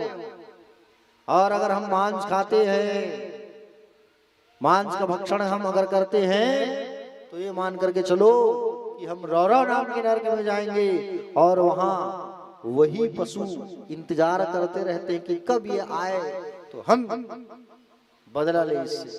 हाँ, सोच समझ के खाहू दाई हो, निवेदन है तुहर मन से। तू मन कोनो खाहू हद का बढ़ ना, तो हद का बढ़ वहां बैठे है बदला ले बर। देखा थे कब हमारा आए हम मिल खावन की, ठीक है? बिल्कुल नहीं खाना। क्या होता है? बड़ी सी कढ़ाई होती है और बड़ी सी कढ़ाई होती है, उस बड़ी सी कढ़ाई पर गरम गरम तेल जो है खौलता हुआ होता है। तेल खौलते रहता है, गरम गरम तेल, और उस गरम गरम तेल पर तुम्हें ले जाके पटक देते हैं। समझ रहे हो नहीं? सब्जी बनाते हो कि नहीं बनाते हो? नहीं बनाते? सब्जी नहीं बनाते आप लोग घर में? तो कौन बनाते? स्वामी है, पतिदेव बनाते हैं खाना। सब्जी बनाते हो, कई बार गरम गरम तेल हाथ में छिटक जाता है, कितना जलता है? जलता है कि नहीं जलता है? अब सोचो कहीं गरम गरम खोलते तेल में तुम्हें पूरा डुबा देंगे, तब तुम्हारे साथ क्या होगा? जरा सोचो 2 मिनट। तो किसी जीव की हत्या करके मत खाना, बड़ा दोष लगेगा, बड़ा पाप लगेगा तुम्हें, ठीक है? जो माता पिता वेद और ब्राह्मण का विरोध करते हैं वो कालसूत्र नाम के नरक में जाते हैं। यहाँ तांबे की भूमि में तपाया जाता है जीव को। जो निरपराध को दंड देते हैं, छोटे बच्चों को जो मारते हैं, अपराधी जो नहीं है उसको भी दंड देते हैं। तो शुकर मुख नाम के गन्ने बोले शुकर मुख नाम के नरक पे ले जाया जाता है। और क्या करते हैं? यहाँ गन्ने के जैसे कोल्हू में पेड़ दिया जाता है। यज्ञ में जो पशु की बलि देते हैं, जो बलि करते हैं ना, बलि जो करते हैं जो लोग, ये बलि प्रथा को भी बंद कर देना चाहिए। बलि जो करते हैं, पशु की बलि करते हैं, वो विशेषण नाम के नरक में जाते हैं। और यहाँ यमदूत यात्रा देकर उनके तिल मतलब छोटे छोटे पुर्जे को काट देते हैं, जो यज्ञ में पशु की बलि देते हैं। तो बलि प्रथा को बंद कर देना चाहिए, क्योंकि भगवान ने स्वयं कहा है गीता में कि मैं सारे जीवों में मेरा वास है। अब सभी जीवों में अगर भगवान का वास है और अगर हम बलि करेंगे, अगर हम बलि करेंगे तो ये गलत बात है ना। इसलिए बलि प्रथा को बंद कर देना चाहिए। नरकों का नाम सुन करके, नरकों का वर्णन सुन करके डर गए महाराज परीक्षित जी महाराज। प्रभु मैं डर गया, अरे नरक में ना जाना पड़े किसी को, इससे कोई उपाय बताओ, नरक में जाने से बच जाए हम लोग, ऐसा कोई उपाय बताओ प्रभु। देखो प्रश्न कर रहे हैं कौन? परीक्षित जी। लेकिन फायदा इससे किसको है? पूरे देशवासियों को, पूरे बुरे व्यक्तियों को, मानव को फायदा है इससे। समझ रहे हो ना? तो भगवान श्री सुखदेव जी ने कहा कि बोले नरक में जाने से बचने के लिए केवल एक ही फायदा है। क्या फायदा है? बोले क्या उपाय है? कि केचित केवलया भगत्या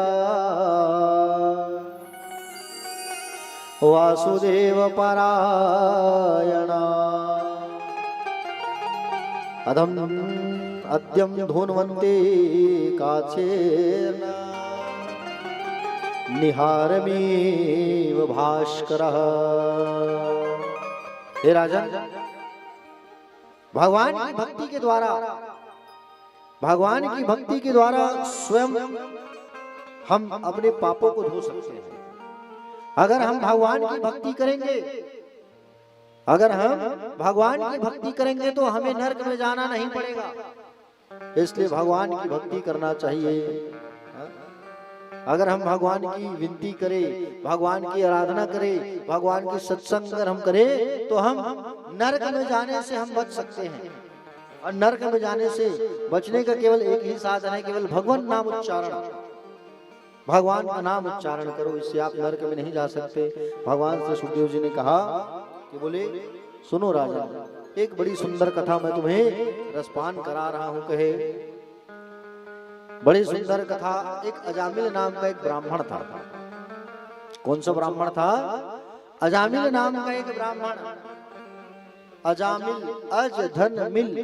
अज मतलब होता है माया, मिल मतलब होना है मिलना। जो माया में मिल जाए उसे कहते हैं अजामिल। ये अजामिल नाम के जो ब्राह्मण देवता थे, ये ब्राह्मण देवता जो है भक्ति से भगवान की पूजा पाठ करते थे, वंदना करते थे, आराधना करते थे, नित्यार्चन करते थे, सेवा करते थे, बंदगी करते थे। एक बार मंदिर जा रहे थे अजामिल जी महाराज, और मंदिर जाते जाते एक वैश्या को देखा। और वैश्या को जब देखा, इसने रति करते देख लिया वैश्या को, इसकी बुद्धि दूषित हो गई। और वो ब्राह्मण उसी समय उस वैश्या को अपने साथ ले गया और वैश्या के साथ में रहने लगा। समझ रहे हो ना? और उनके साथ रहने लगा। पूजा पाठ को भूल गया, यज्ञ को भूल गया, सत्संग करना भूल गया, और वेद पाठ के कर्म से विमुख हो गया ये अजामिल जो है। समझ रहे हो ना? और वेद कर्म से जब अलग हुआ, कालांतर में इनके 10 पुत्र हुए अजामिल के। बड़ा पापी था, दुराचारी था। देखो जितना हम पाप कर्म करते जाते हैं उतनी हमारी आयु क्षीण होते जाती है, और जितना हम पुण्य करते जाते हैं उतनी आयु बढ़ती है। समझ रहे हो ना? इसलिए पाप से हमें बचना चाहिए, पाप कर्म हमें कभी नहीं करना चाहिए। और अजामिल का पाप इतना बढ़ गया था, इतना बढ़ गया था कि आयु कम होने लगी उसकी। एक बार अजामिल के गांव में कुछ संतों का आगमन हुआ, और संतों का जब आगमन हुआ अजामिल के गांव में, संतों ने विचार किया अभी रात हो गई है, किसी ब्राह्मण के यहाँ जाकर के सूखे अन्न मांग लेते हैं, और अन्न मांग करके हम पका करके खा लेंगे। गांव वालों से पूछा भैया कोई ब्राह्मण का घर है? तो उन्होंने बता दिया जाओ वो दिख रहा है भैया, वहीं चले जाओ, वो अजामिल नाम के ब्राह्मण देवता है, उनके यहाँ चले जाओ। जानबूझ के बता दिया। अजामिल के यहाँ आए, दरवाजा खटखटाए, और दरवाजा खटखटाए तो दरवाजा जब खटखटाए तो अजामिल की पत्नी बाहर आई। अजामिल की पत्नी जब बाहर आई तब तो उसने कहा कि बोले क्या हुआ महाराज, क्यों आए हो? बोले हमें सूखे अन्न चाहिए और इन सूखे अन्न को हमको खाना है, अभी रात जैसे भी काटना है, आपके यहाँ होगा? बोले तो देवी जी बोले सूखे अन्न दे दो आप। हाँ ठीक है मैं लाती हूँ सूखे अन्न, लेकिन तुरंत मेरे घर से चले जाओ, मेरे पति आएंगे तो बड़े दुष्ट है मेरे पति, आप लोगों को दंड दे देंगे। और अन्न ला करके सौंप देती है और कही है कि चले जाओ। अन्न बना करके रात में संत महात्मा जो है उनके घर के सामने बरगद के वृक्ष के नीचे जीवन यापन करने लगे। और ये लोग रहते रहते देखते थे कि जामिल रात में आता था धन लेके, चोरी करके, चोरी भी करता था जामिल, पाप बढ़ गया था। संत महात्मा जब जाने लगे उनके घर से, उनके गांव से, तो फिर उस अजामिल के घर आके दरवाजा खटखटाए। अजामिल की पत्नी बाहर आई। क्या हुआ महाराज, आप क्यों आए हो मेरे यहाँ? बोले अब मांगने नहीं आए हैं, देने आए हैं, बताने आए हैं। सुनो, आप मैया गर्भवती हो, अगर आपके गर्भ से बेटा अगर जन्म ले लेगा, बेटा अगर कहीं जन्म ले लिया आपके गर्भ से, तो आप जो है उसका नाम नारायण रख देना। क्या नाम रख देना? नारायण नाम रख देना। बस यही कहने आए हैं हम आपसे। बोले ठीक है महाराज। और कालांतर में उनका एक पुत्र हुआ, और पुत्र जब हुआ तो उनका नाम रख दिया नारायण, नाम ही रख दिया उनका। और छोटा बेटा था तो छोटा से बहुत प्यार था इनको। छोटे से प्यार होता है कि नहीं होता है? कैसे शिव बाबू, छोटे से प्यार होते हैं नहीं? बड़े लेकर बताऊं मैं, रुक जा। हाँ पापा छोटे से ज्यादा प्यार करते कि? अच्छा वही बड़ा है क्या? हाँ। तो अजामिल जो है छोटे पुत्र से बहुत प्रेम करता था। एक बार यम के दूत आए उनको लेने के लिए, अजामिल को गले में फांसी का फंदा डाले और फांसी का फंदा डाल के खींचने लगे यम के दूत।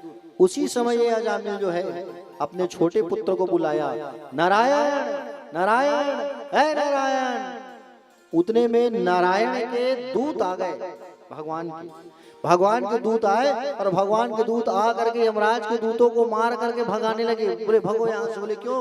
इसने हमारे स्वामी का नाम लिया है। अरे भैया इसने अपने आपके स्वामी का नाम नहीं, इसने अपने पुत्र को बुलाया है। अरे जैसे भी हो अपने बेटे को ही बुलाया है, लेकिन मुंह से नारायण का नाम तो निकला है।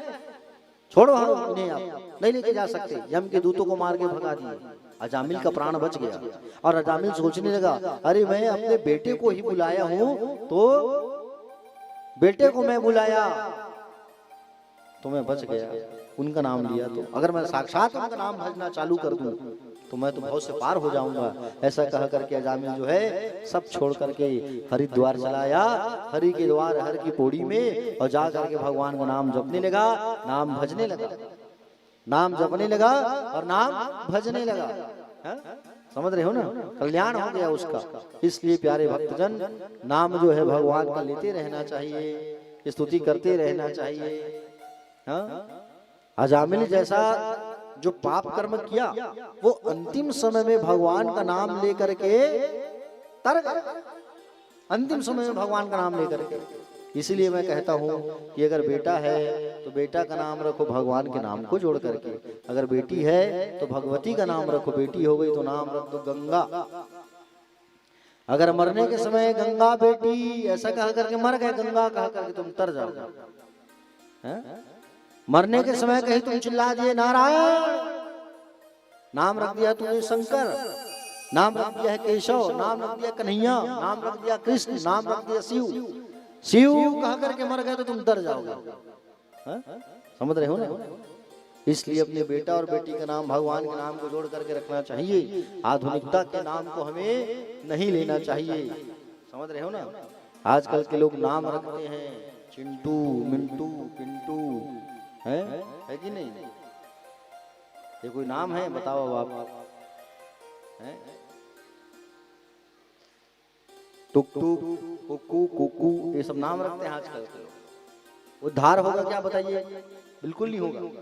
आगुक सियान वाले देखे उन्हें, बढ़िया नाम रखे भगवान मन के। सूर्य नारायण नाम एक जन के लक्ष्मी नारायण, एक जन के राम नारायण है, ऐसा रखते थे नहीं? एक कर बद्री नारायण, 4 बेटे हैं, बिल्कुल नारायण नाम रखेंगे। प्राचीन काल के पुराने बुजुर्गों को देखना।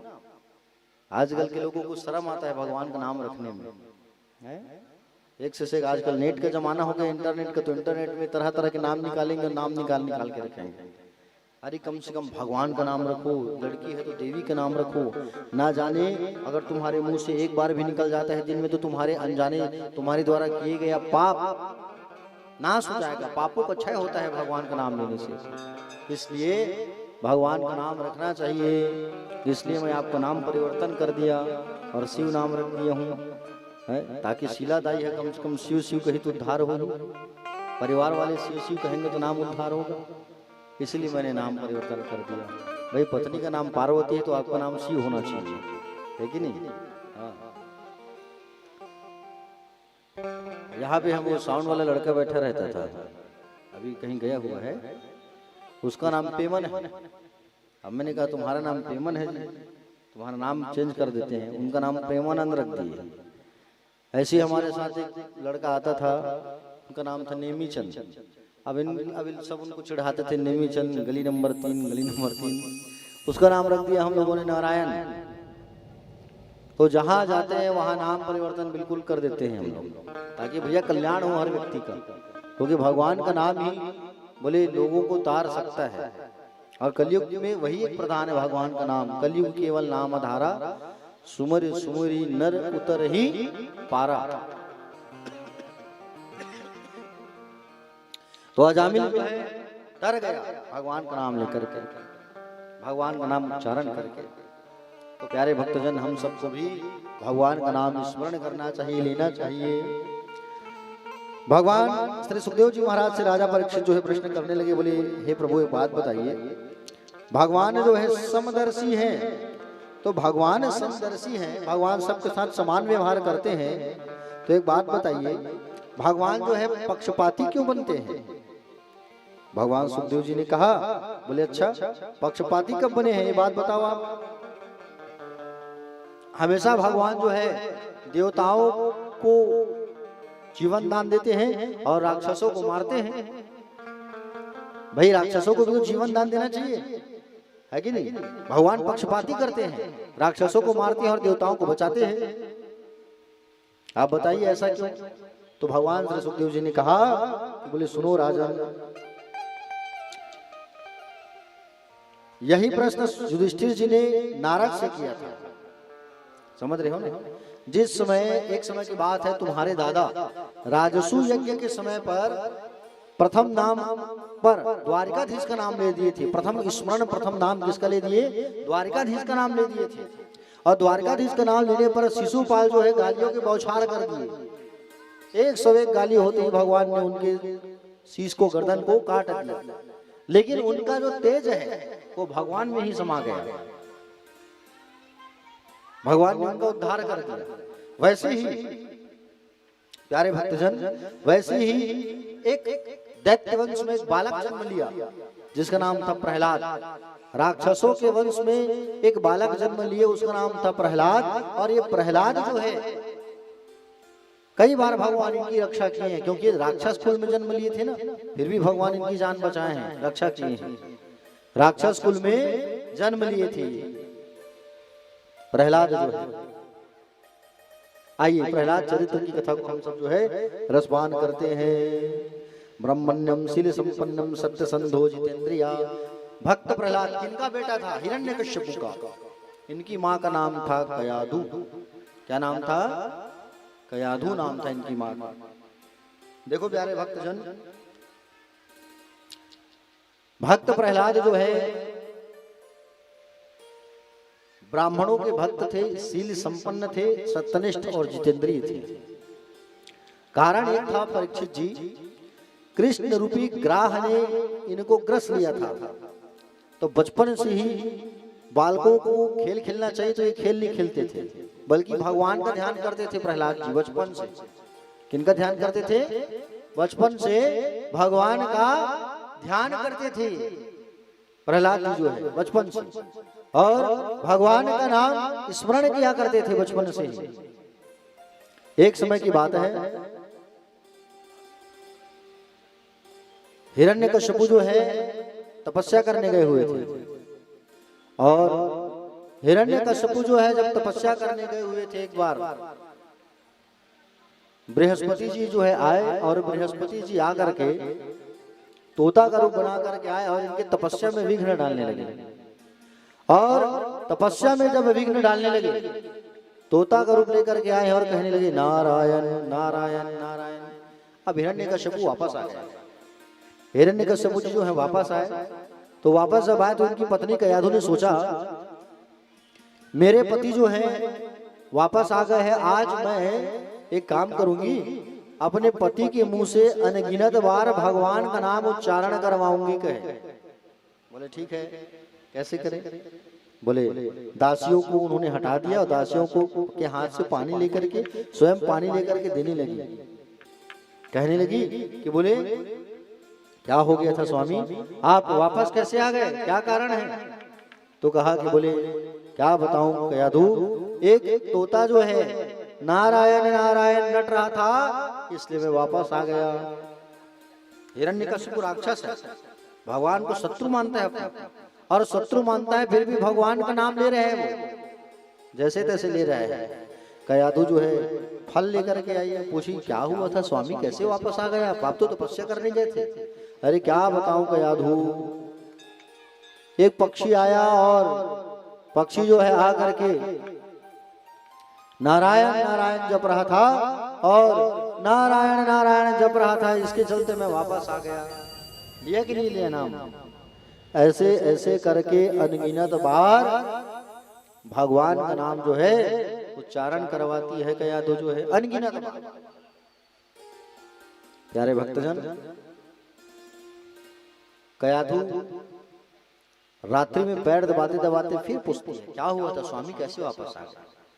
उसी समय फिर ये क्रोध में आकर के कहे क्या बताऊं कयाधु, कितने बार पूछ रही हो तुम, बार बार पूछ रही हो। अरे मैं बोल रहा हूँ, बोले एक पक्षी आया था और नारायण नारायण बोल रहा था, इसलिए मैं वापस आ गया। उसी समय गर्भ में प्रहलाद का आगमन हुआ। दूसरा दिन ये हिरण्यकश्यप फिर तपस्या करने चला गया, समझ रहे हो ना, और ये तपस्या करने चला गया। और इधर प्रहलाद का जन्म हुआ। चार भाई थे प्रहलाद लोग, अनुलाद अहलाद सहलाद और प्रहलाद। प्रहलाद जी सबसे छोटे थे, प्रहलाद जी महाराज। प्यारे भक्तजन, प्रहलाद जी जो है सबसे छोटे थे। हिरण्यकश्यप इधर अपनी तपस्या से ब्रह्मा जी को प्रसन्न कर लिए और ब्रह्मा को प्रसन्न करके वरदान मांगने लगे। क्या वरदान मांगने लगे? वरदान ये मांगने लगे कि ब्रह्मदेव वरदान दे दो आप। क्या वरदान? दिन में मरूं न रात में मरूं, अस्त्र से मरूं न शस्त्र से मरूं, ऊपर मरूं न नीचे मरूं, घर में मरूं न बाहर मरूं। 12 महीना होता है हमारा, तो 12 महीना में न मरूं मैं, ऐसा वरदान दे दो आप। बोले ठीक है, जाओ, दिया वरदान मांगे। और वरदान प्राप्त करने के बाद इसका जो अत्याचार है वो बढ़ गया। वरदान प्राप्त करने के बाद इनका जो अत्याचार है वो बढ़ गया। अपने नाम का जय घोष कराने लगा, अपने नाम का जयकार करवाने लगा, अपने नाम का यज्ञ करवाने लगा, पूजा पाठ करवाना बंद कर दिया। पूजा पाठ होना बंद हो गया, यज्ञ होना बंद हो गया, अपने नाम का विद्यालय खोल के बैठ गया। हिरण्यकश्यपु दानव विश्वविद्यालय। शुक्राचार्य के पुत्र संड और अमरको को इन्होंने नियुक्ति कर दिया, और संडा और अमरको को नियुक्त कर दिया और आसुरी विद्या ग्रहण करने लगे। चारों तरफ यज्ञ होना बंद हो गया। जो यज्ञ करता था, पूजा पाठ करता था, उन ब्राह्मणों के गले को काट देता था। हिरण्यकश्यप इतना राक्षस था ये हिरण्यकश्यप जो है। और हाहाकार बढ़ गई, हाहाकार हाहाकार होने लगा। प्यारे भक्तजन, हिरण्यकश्यप का पाप इतना ज्यादा बढ़ गया, इतना ज्यादा बढ़ गया कि धरती मैया भी रोने लगी। भैया समझ रहे हो ना, धरती मैया भी रोने लगी इसके कारण, पाप के कारण। चलो सब हाथ उठा के जयकार लगाओ मेरे साथ। बोले वृंदावन बिहारी लाल की। थोड़ा जय जोर से बोलो। बोले भागवत भगवान की, श्री सुखदेव जी भगवान की जय, परीक्षित जी महाराज की जय, हिरण्यकश्यप महाराज की। कितने लोग हाथ उठाए थे ईमानदारी से बताओ। ऐसे कंचन नोनी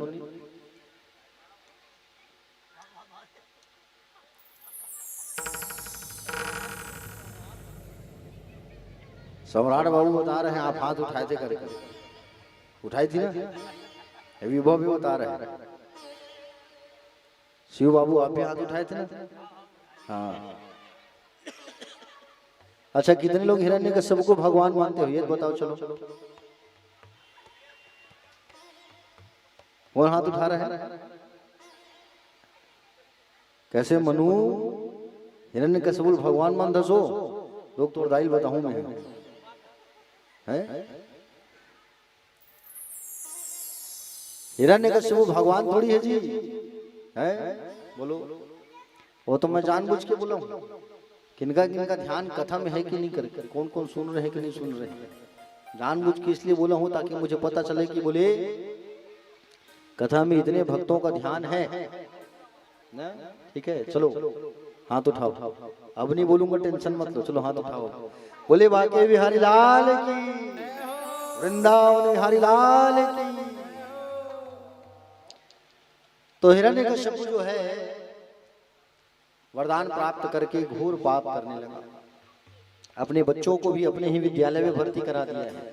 गर्मी की छुट्टी लगी एक बार, और गर्मी की छुट्टी लगी, प्रहलाद जी आए घर, गोद में बैठा है और गोद में लेकर के पूछा पुत्र तुमने विद्यालय में कौन सी अच्छी बात सीखी है बताओ मुझे। तो उन्होंने कहा तत् साधु मन्ये असुरवर्य देह्याम सदा समुद्रग्निधीयाम सिद्धग्रहात् हित्पत्पातम गृहमन्दगुपम वनं गतो यद्वरीमाश्रयेत्। हे तात संसार में पानी मैं और मेरे के चक्कर में परेशान रहता है।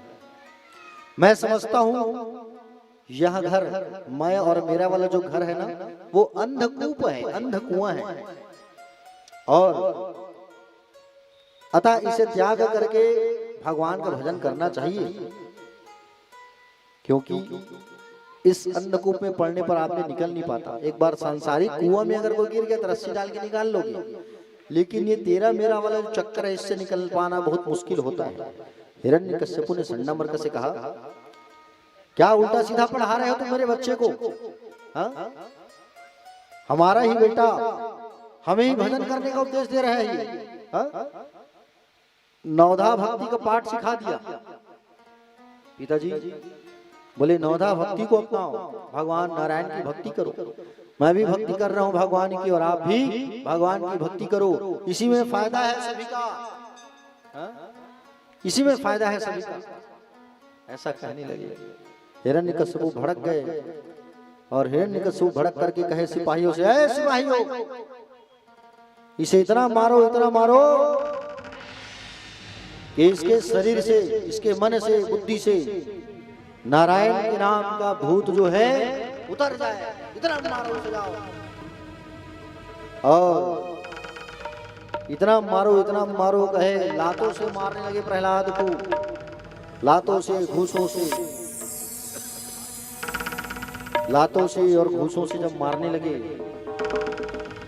प्यारे भक्तजन, प्रहलाद को आंच भी नहीं आया, कुछ भी नहीं हुआ प्रहलाद को, खरोच भी नहीं आया, मुंह से केवल नारायण नारायण नारायण।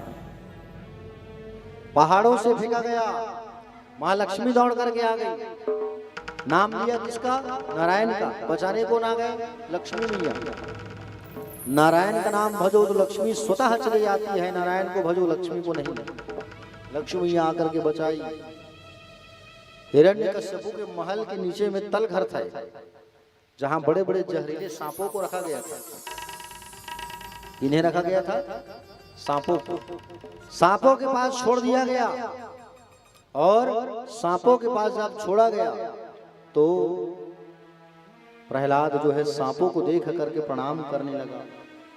ये तो मेरे नारायण के सवारी हैं, प्रभु हैं, ऐसा कह करके प्रणाम करने लगे। अब प्रणाम करने लगे तो जितने सांप थे वो सारे के सारे सांप आ करके छू छू करके प्रहलाद को जाने लगे। कुछ भी नहीं हुआ।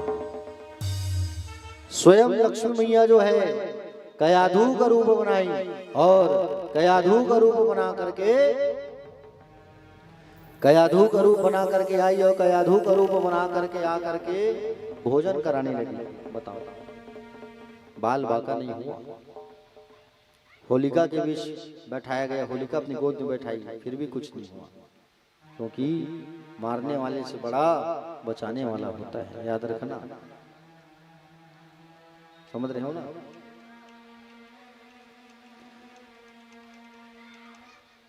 मारने वाला है भगवान, बचाने वाला है भगवान। मारने वाला है भगवान, बचाने वाला है भगवान। मारने वाला है भगवान, बचाने वाला है भगवान। बालन बाका होता उसका,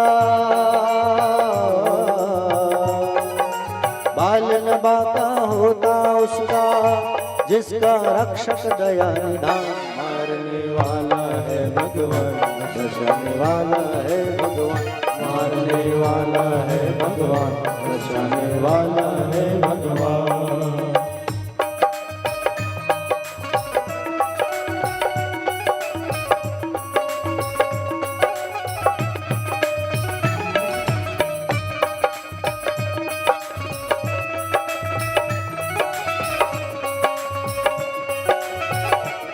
जय हो श्री राधे।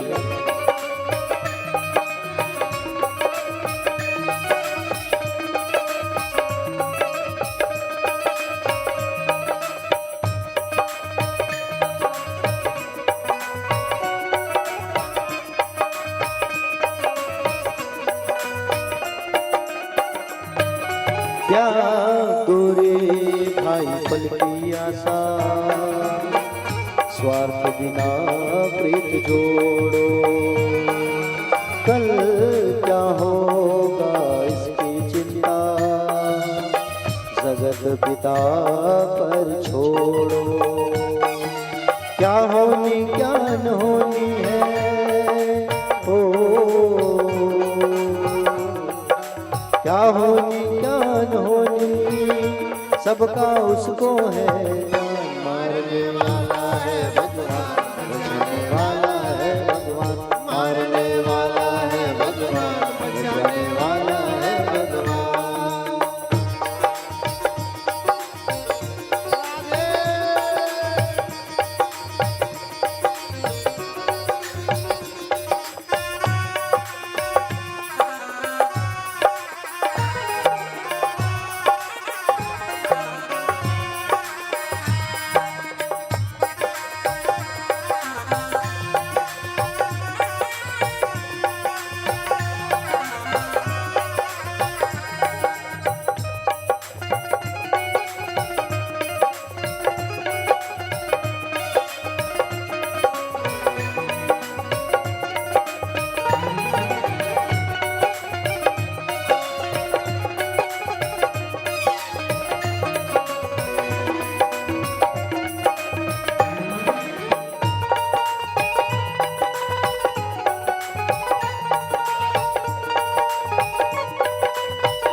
जय हो श्री राधे। जल जल अगन आकाश पवन पर केवल उसकी सत्ता, केवल उसकी सत्ता, केवल उसकी सत्ता। प्रभु इच्छा के बिना यहाँ पर हिल न सके एक पत्ता, हिल न सके एक पत्ता, हिल न सके एक पत्ता। उसी को सोचा यहाँ पे होता,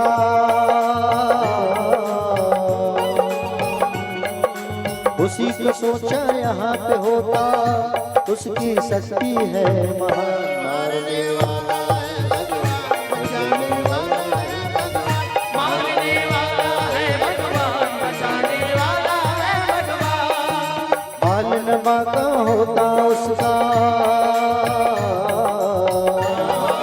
पालन बाका होता उसका, जिसका रक्षक दया निधान। मारने वाला है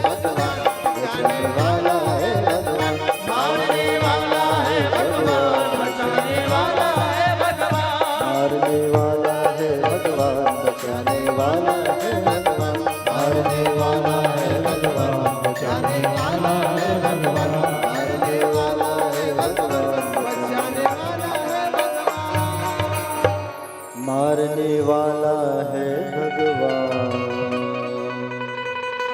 बचाने वाला है भगवान।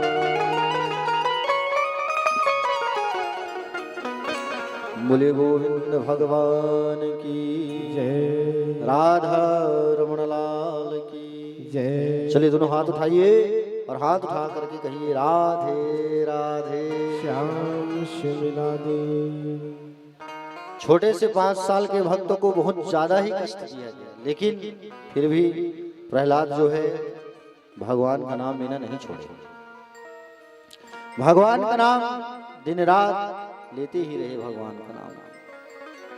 एक समय की बात है, हिरण्यकश्यप ने विचार किया कि प्रहलाद इतना कष्ट पाया है, चलो इनको मैं भेजूं और भेजता हूं और विद्यालय भेजूंगा, और विद्यालय भेजने के बाद अगर ये मेरे शत्रु का नाम लेना अगर नहीं छोड़ा तो मैं मेरे शत्रु को बुला करके मार डालूंगा कहीं। और वैसे ही किया। भक्त प्रहलाद जो है उनको वापस सब भेजा गया शंडामर्क के यहाँ, और वापस सब भेजा गया तो प्रहलाद जो है अपने सारे भक्तों को, अपने मित्रों को भी सिखाने लगे नारायण का पाठ। सब नारायण नारायण जप रहे हैं, जितने दिख उतने नारायण नारायण नारायण नारायण नारायण। सब लोग मित्र लोग सबको पाठ पढ़ा दिया है नारायण का।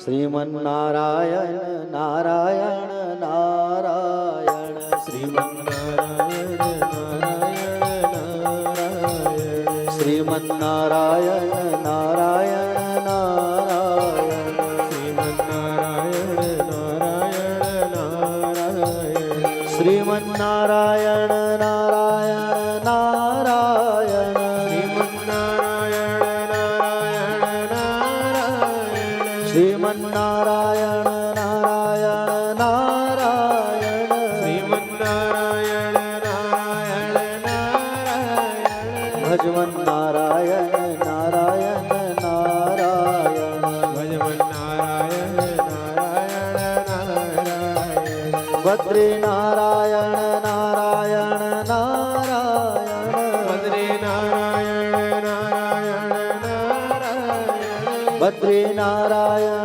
नारायण नारायण, बद्री नारायण नारायण नारायण, श्रीमन नारायण नारायण नारायण, श्रीमन नारायण नारायण नारायण, श्रीमन नारायण नारायण नारायण।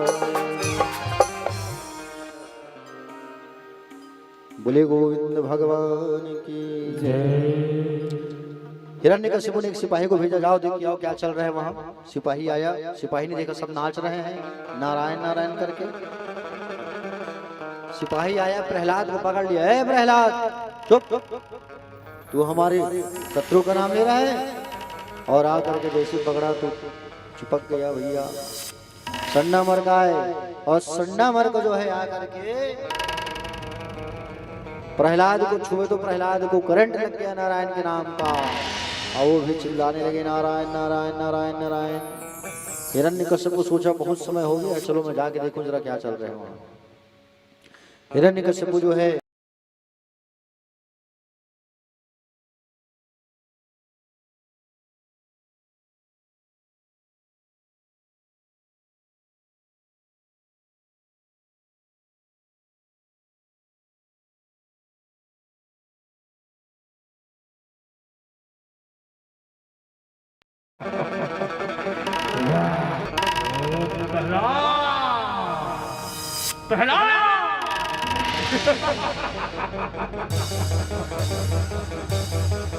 क्या बोलता है तू? अरे ये सब भी कटकट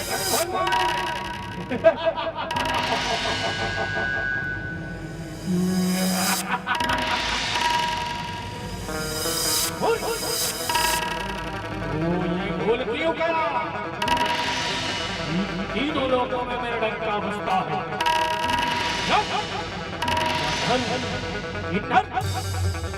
सब मेरे ही चरण दबाते हैं।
क्या वरदान था तेरा?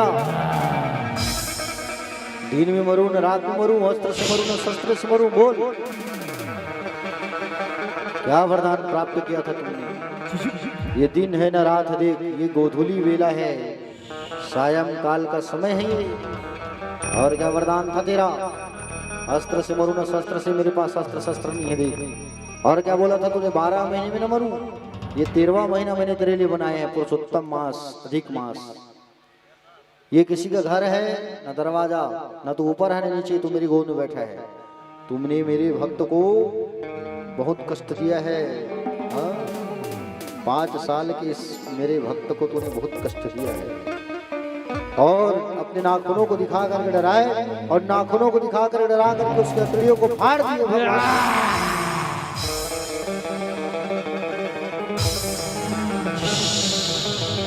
और हिरण्यकश्यप मारा गया। हिरण्यकश्यप जब मरा तो हिरण्यकश्यप का दिव्य तेज निकल करके जा करके भगवान में ही समा गया। भगवान में ही जा करके दिव्य तेज जो है समाहित हो गया प्यारे। और आकाश से जय जयकार होने लगी, लेकिन भगवान के गुस्सा को शांत कौन करे? भगवान का क्रोध शांत ही नहीं हो रहा है, भगवान का क्रोध शांत ही नहीं हो पा रहा था। समझ रहे हो ना? लक्ष्मी मैया को बुलाया गया, लक्ष्मी मैया आप शांत करो, क्योंकि पत्नी को देख करके अच्छे अच्छे को गुस्सा शांत हो जाता है कि नहीं? शिव बाबू एक हाथ पर ऐसे हुआ है कि नहीं हुआ है? लक्ष्मी मैया तो आई जरूर, लेकिन भगवान जब जोर से चिल्लाए दहाड़े, लक्ष्मी मैया देख के डर के भाग गई। प्रहलाद को सामने किया गया, बेटा तुम जाओ। प्रहलाद जी को सामने किया गया, भगवान प्रहलाद चरणों में पड़े। प्रहलाद को भगवान ने उठा करके गोद में बैठाया। प्रहलाद कहने लगे, हे प्रभु ब्रह्मादि देवगण मुनि सिद्धि, इनकी मति तो सत्वगुण युक्त होती है। जब आप इनकी स्तुतियों से प्रसन्न नहीं हुए तो भला मुझ राक्षस जाति में उत्पन्न बालक की स्तुति से आप कैसे प्रसन्न होंगे? किंतु हे प्रभु, मैं यह भी जानता हूं कि धन, कुलीनता, रूप, तपस्या, विद्या, ओज, तेज, प्रभाव, बल आदि से आप संतुष्ट नहीं होते। आप सिर्फ जैसे आप गजेंद्र पर प्रसन्न हो गए थे हे प्रभु, आज जो सौभाग्य आपने मुझ राक्षस कुमार को दिया है वैसा ही सौभाग्य आज तक आपने किसी को नहीं दिया। हे प्रभु, आप अपने कर कमल को मेरे सिर पर रख दो, मैं धन्य हो जाऊंगा। और कर कमल को भगवान ने सिर पर रख दिया। भगवान ने कहा, प्रहलाद, मेरे इस भयानक रूप से तुझे डर नहीं लग रहा है? तो कहा कि बोले नहीं, जंगल में जब शेर दहाड़ता है तो शेर के साथ में उसका बच्चा भी रहता है कि नहीं रहता है? जंगल में जब शेर दहाड़ता है तो उसका बच्चा उसके साथ रहता है और बच्चा डरता नहीं है। उसी प्रकार से मुझे डर किस बात का? भगवान ने आशीर्वाद दिया, एक मनवंतर तक तुम जो है, एक मनवंतर तक राज्य करोगे और फिर मेरे धाम को प्राप्त हो जाओगे। तुम्हारा नाम सभी भक्तों पर होगा, भक्तों की गिनती पर तुम्हारा नाम होगा। मेरा आशीर्वाद है, ऐसा भगवान ने आशीर्वाद दिया। आज की कथा को आपने रसपान किया तो आपको क्या शिक्षा मिला? आज की कथा से आपको शिक्षा ये मिला कि आप भी अपने बच्चों को संस्कार, सदाचार, सुंदर आचरण, सुंदर व्यवहार और सुंदर अनुशासन आप भी अपने बच्चों को सिखाएं। ध्रुव और प्रहलाद के जैसे आप भी अपने बच्चों को बनाएं। ये आज की कथा जो है सिखाती है आपको।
जय श्री कृष्ण। राधे।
बोले बाके बिहारी लाल की।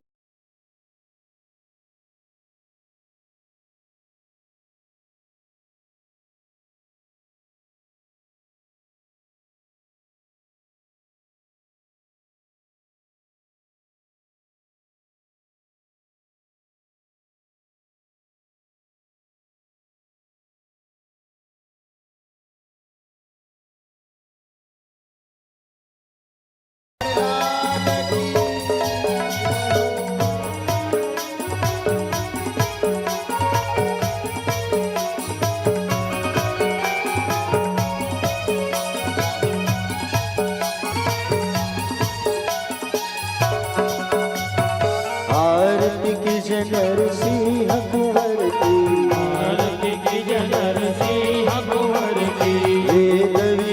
यश गाओ मेरे प्रभु की, वेद विमल यश गाओ मेरे प्रभु की। आरती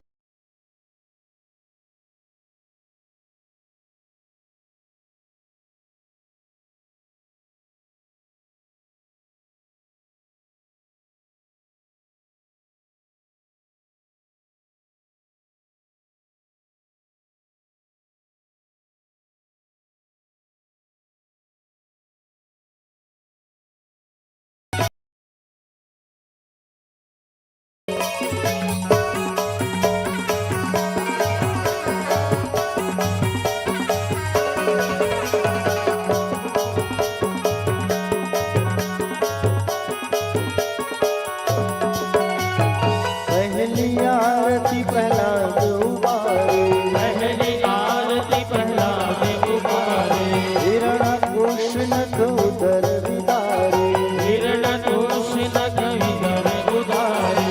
दूसरी आरती वामन सेवा, दूसरी आरती वामन सेवा, बलि के द्वार पर हरि देवा, बलि के द्वार पाधार हरि देवा। आरती की नरसिंह कुंवर की, आरती की जनर सिंह कुंवर की। वेद विमल यश गाओ मेरे प्रभु की, वेद विमल यश गाओ मेरे प्रभु की।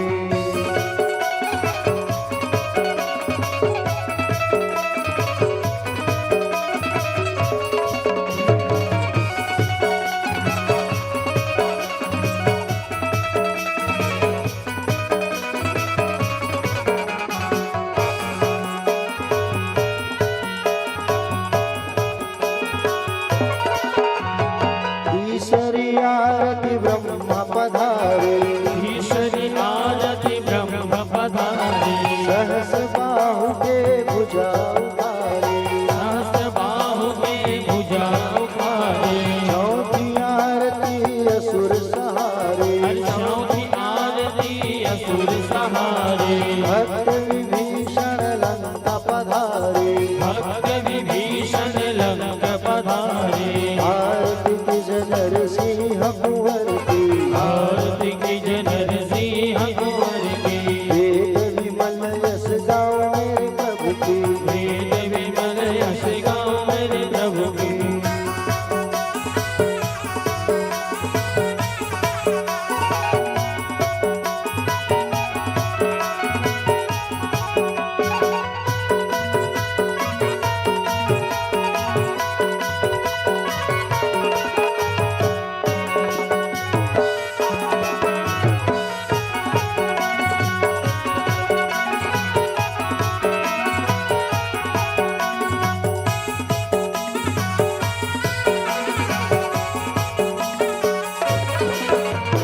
पांचवी आरती कंस पछारे, पांचवी आरती कंस पछारे, गोपी ग्वाल साधा प्रतिपाले, गोपी ग्वाल साका प्रतिपाले। तुलसी को पात्र कंठ मणि हीरा, तुलसी को पात्र कंठ मणि हीरा। हरति निरखि गावे दास कबीरा, हरति निरखि गावे दास कबीरा। आरती की नरसिंह कुंवर की, आरती की जनर सिंह कुंवर की। वेद विमल यश गाओ मेरे प्रभु की, वेद विमल यश गाओ मेरे प्रभु की। आरती की नरसिंह कुंवर की, आरती की जनर सिंह कुंवर की। वेद विमल यश गाओ मेरे प्रभु की। वेद विमल यश गाओ मेरे प्रभु की। बोले भागवत भगवान की जय, नरसिंह भगवान की जय। कपूर जला लीजिए। कर्पूर गौरम करुणावतारम